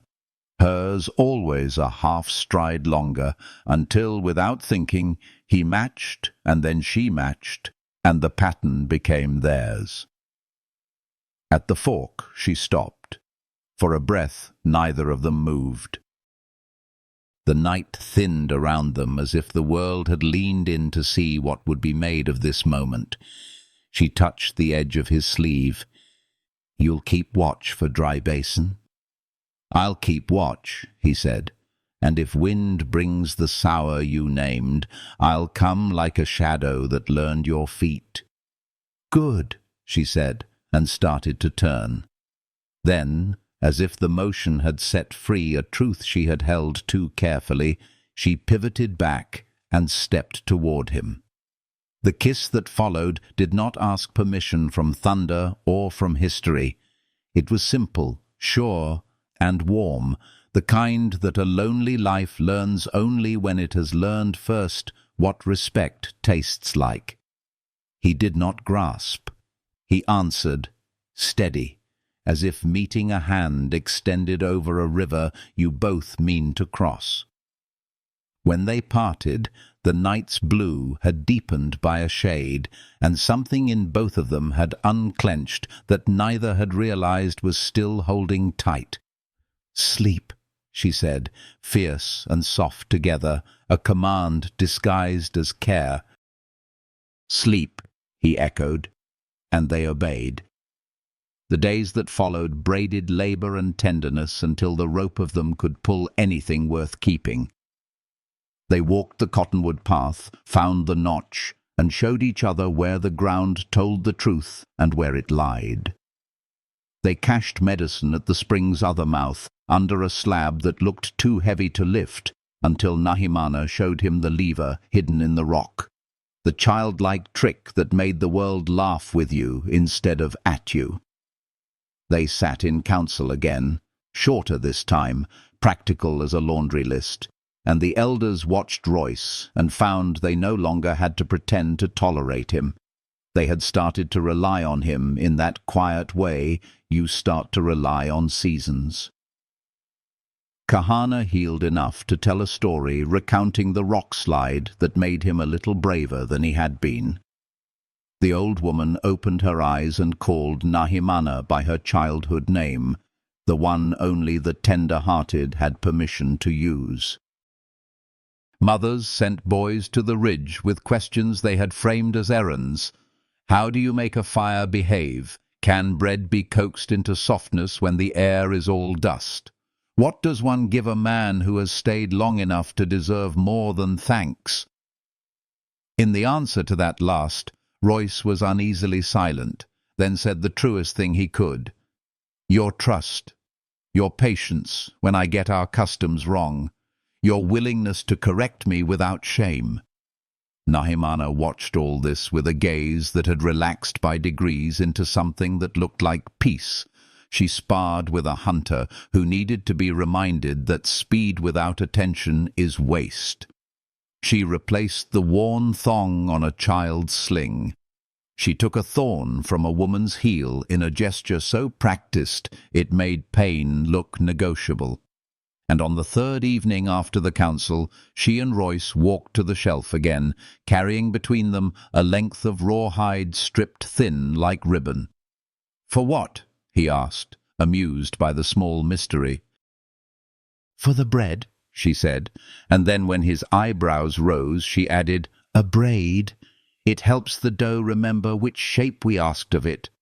He laughed, and the sound went up like a bird startled into joy. They made the braid. It was more than bread. It was a metaphor wearing butter. He placed it near the coals the way a father lays a sleeping child down to finish what rest had begun.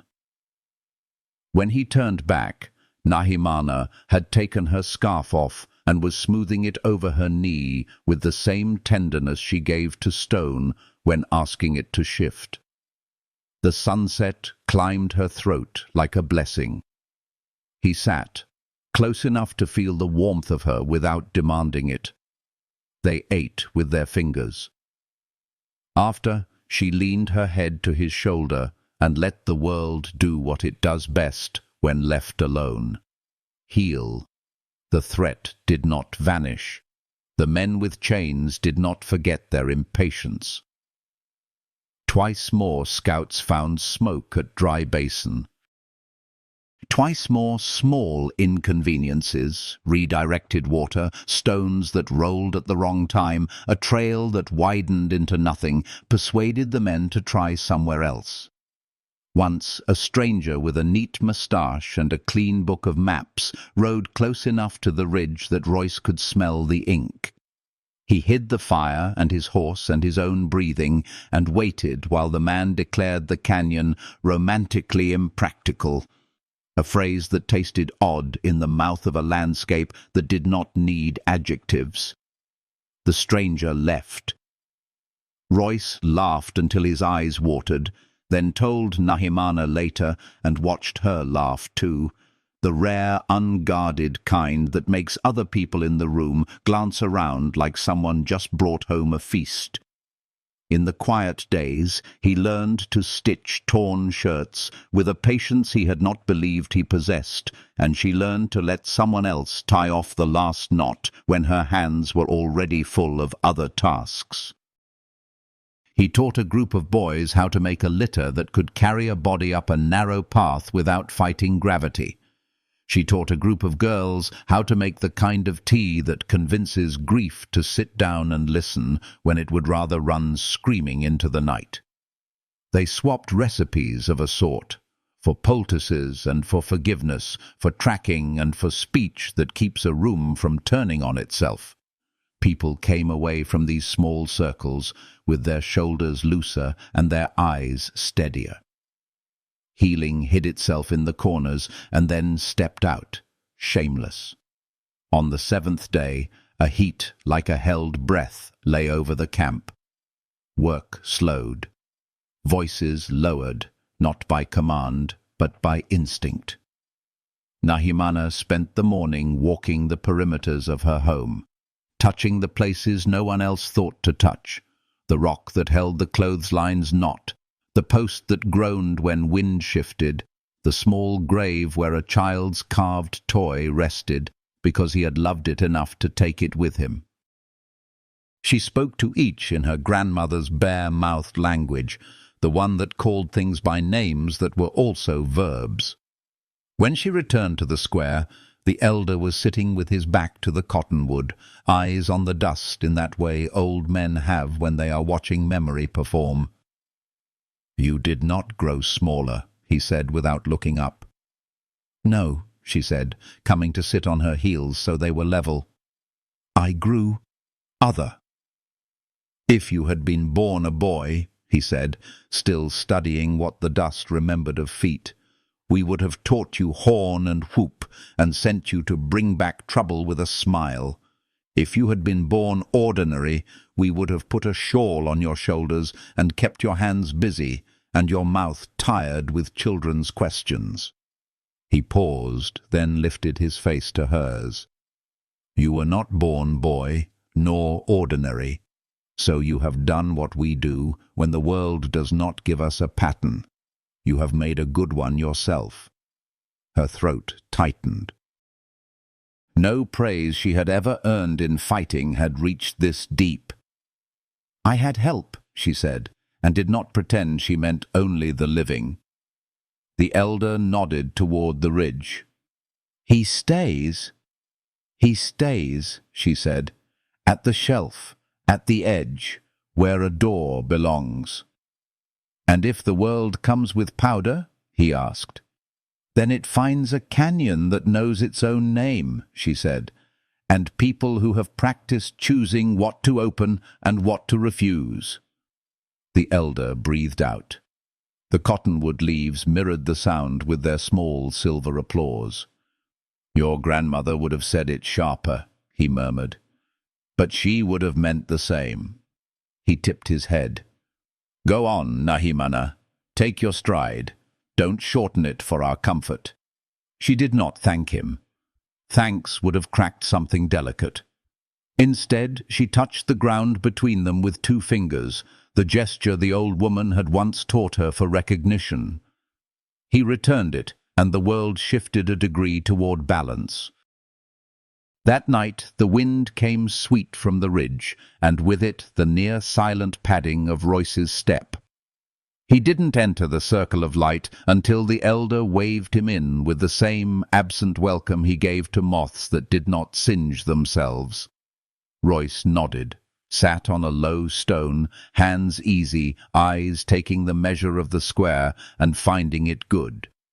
Nahimana handed him a piece of fruit, the first peaches traded from a town that could not know who had made their roads safer by preventing another.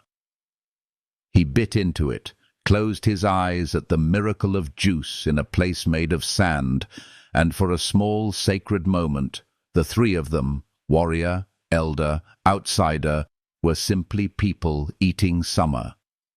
Later, by the shelf's fire, he and Nahimana lay on their backs and counted meteors. The sky obliged them, flicking light like a playful god dislodging sparks from a forge. She curled into his side, head on his shoulder, the scarf folded beneath her cheek to keep dust from kissing skin too freely. He tucked his arm around her and felt the steady weight of someone who had spent a lifetime carrying herself and had finally decided it was safe to rest. "I used to think love was a knock at the door that would come loud and force me to open or brace it," she said into the linen dark. "And now?" "Now, I think it's the way a door learns the patience to open and close many times without warping, the way a hinge holds, quiet, and the wood remembers there is dignity in both yes and no." He turned his face and kissed her hair where the braid began. "Then I'll be your hinge," he said, a smile in it, but no joke. "You'll be the man who oils it on long, dry days," she answered, mouth tipping, and the image made them both laugh, soft. They fell silent as the stars kept up their gentle havoc. Somewhere far, Dry Basin gave up its last schemes and slept. In the camp, an old woman woke to the fact of another morning and smiled into the dark because her granddaughter was happy and strong in the same breath. On the ridge, a man who had learned to move to survive learned at last how to be still without being stuck. When sleep took them, it did so quietly, the way healing often does when it has been given good tools and respectful time. They did not know what the next day would ask, powder or patience, bread or rope, forgiveness or fierceness. They only knew that whatever it was, they would meet it with hands that had learned each other's weight, with hearts that had stopped arguing against their own tenderness. And when the first grey of dawn crept over the shelf, coy and certain, they rose into it, like people whose names had been called by something older than fear and gentler than victory, ready to answer again. The dawn that followed arrived softer than usual, like the desert itself was trying to speak gently. Light slid between the cliffs, brushing over the tents, warming the earth in slow ripples that carried peace instead of urgency. Nahimana stood outside her lodge, breathing in the new morning. For the first time in years, her chest didn't feel like a fortress. The air entered her lungs without resistance, as if something inside her had finally remembered how to open. She could hear children laughing near the stream, their voices floating like sunlight on water. The sounds of the tribe were no longer echoes against stone. They were music again, alive, whole. Royce appeared beyond the horses, already awake, his hat tilted back, the golden light touching the curve of his jaw. He was carrying 2 clay cups, steam rising from both. When he reached her, he handed her one without a word. The smell of roasted mesquite drifted up, bittersweet, warm, healing. They stood there together for a while, their silence filled with gratitude instead of need. The sky above them stretched wide and endless, and for once it didn't feel like a burden to be under it. "I dreamed of rain," Nahimana said at last, her voice quiet, as if she might startle the day. Not the kind that destroys, but the kind that lingers. It smelled like my grandmother's hands. Royce smiled, his eyes crinkling at the edges. "Then maybe it's coming." "Maybe," she said, sipping the coffee. "Maybe healing comes like that too, slow, steady, and impossible to rush." He looked at her the way a man looks at something he knows he'll never take for granted. "You've become the calm I didn't know I was chasing," he said. She turned her gaze toward the horizon, where the sun was climbing like hope. "And you've become the stillness I forgot how to trust." The land around them seemed to listen. The wind curled around her hair and his sleeve, twining them together in the kind of quiet blessing that doesn't ask to be noticed. The horses shifted in the sand. A hawk traced a long line through the pale sky. Somewhere beyond the ridge, the first raindrops of summer found thirsty soil and disappeared with a sigh. Nahimana walked with him to the ridge, their steps falling into rhythm without thought. The ridge opened into the great valley, the one that had nearly been torn apart by greed and steel, but still stood, untamed, eternal, forgiving. Royce set down his cup and pointed toward the south. "Beyond those cliffs is the next settlement. They need medicine before the fever starts its climb again. I'll go today." She nodded slowly, not because she wanted to see him go, but because she'd learned love didn't always mean holding on. It often meant letting someone keep doing what made them who they were. "The trail will try to test you," she said softly, "but remember, strength isn't how much you carry, it's how gently you set things down." "I learned that from you," he replied. She smiled, sunlight pooling in her eyes. "Then you'll be fine."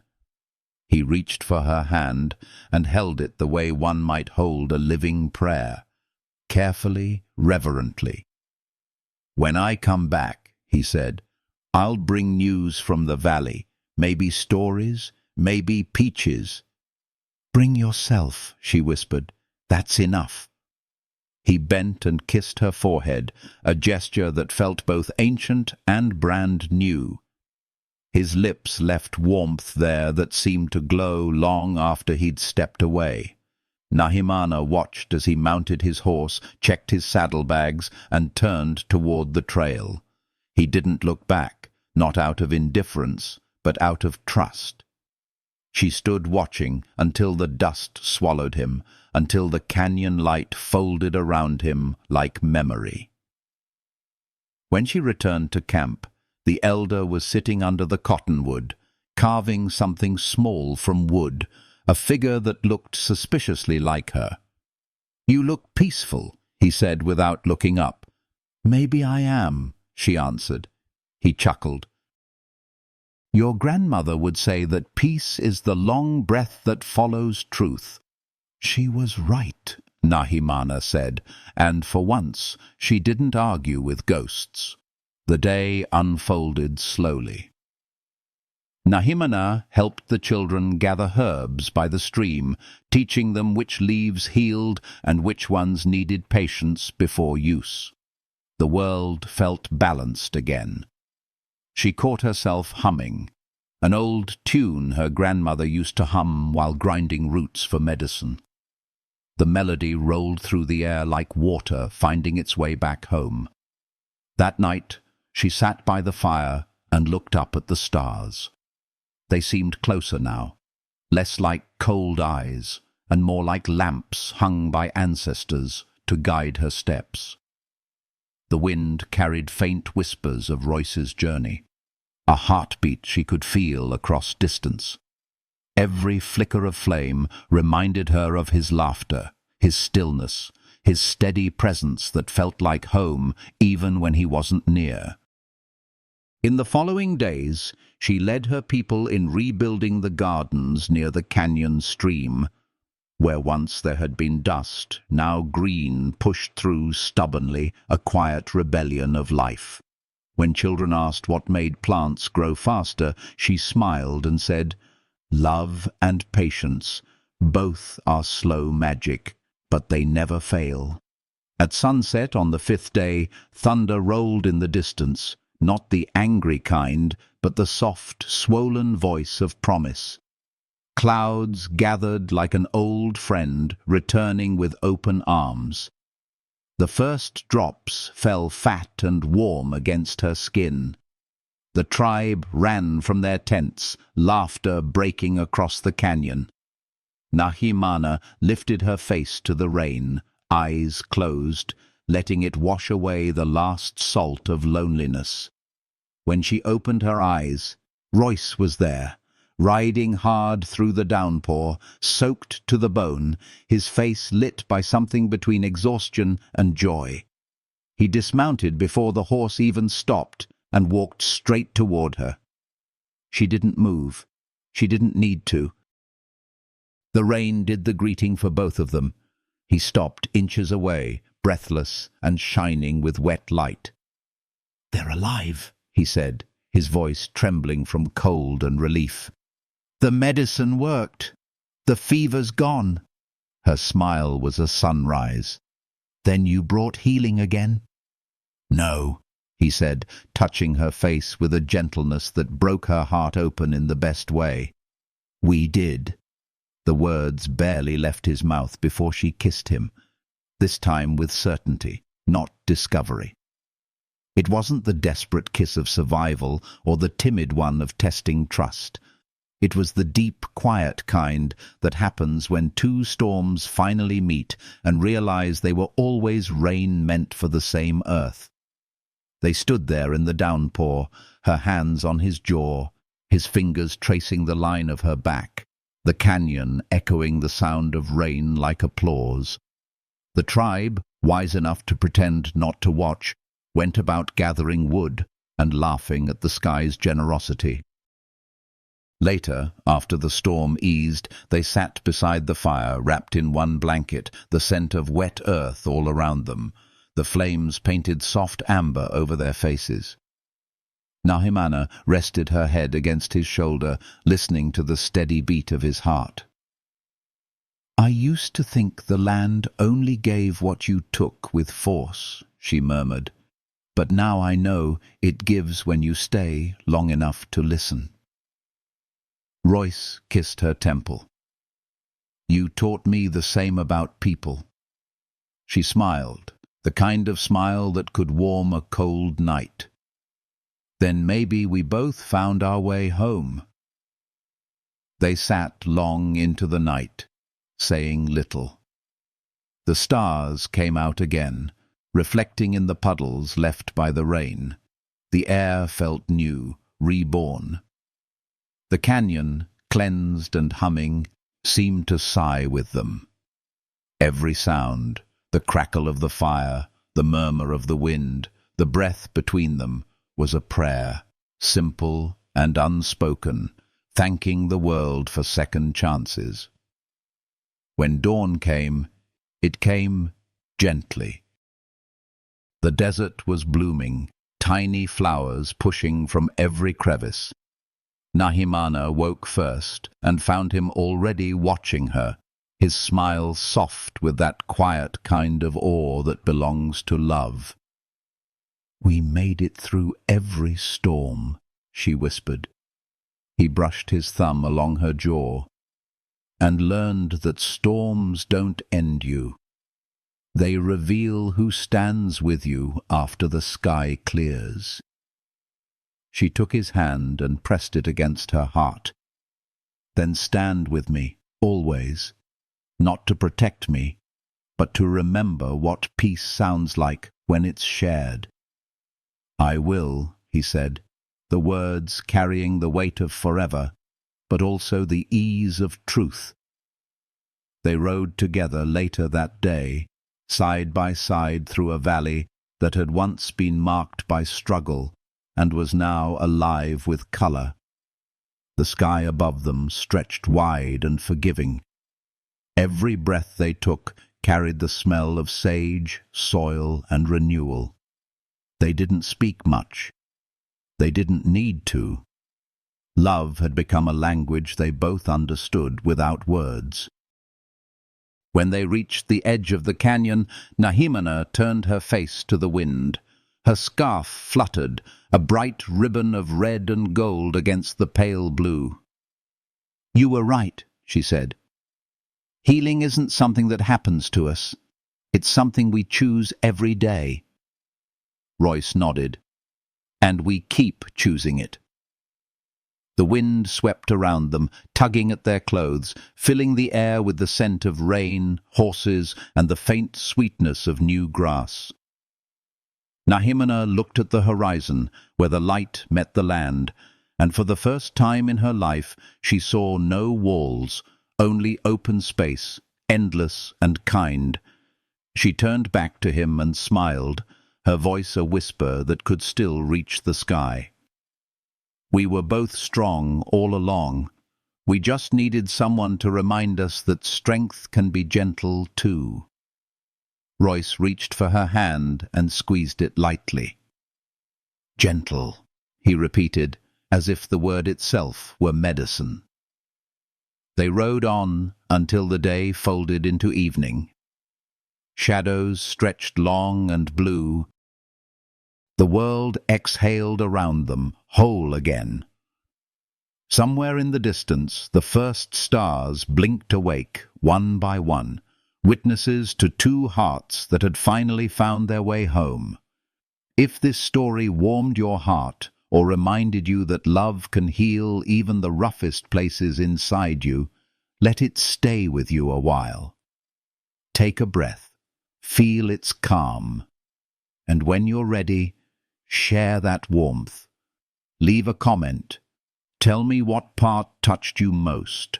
And if you want to keep traveling through stories where strength meets tenderness, where healing feels like home, make sure to like this tale and subscribe for the next chapter of The Heart. Your words and your presence are the light that keeps these stories alive, carrying love and peace a little further into the world.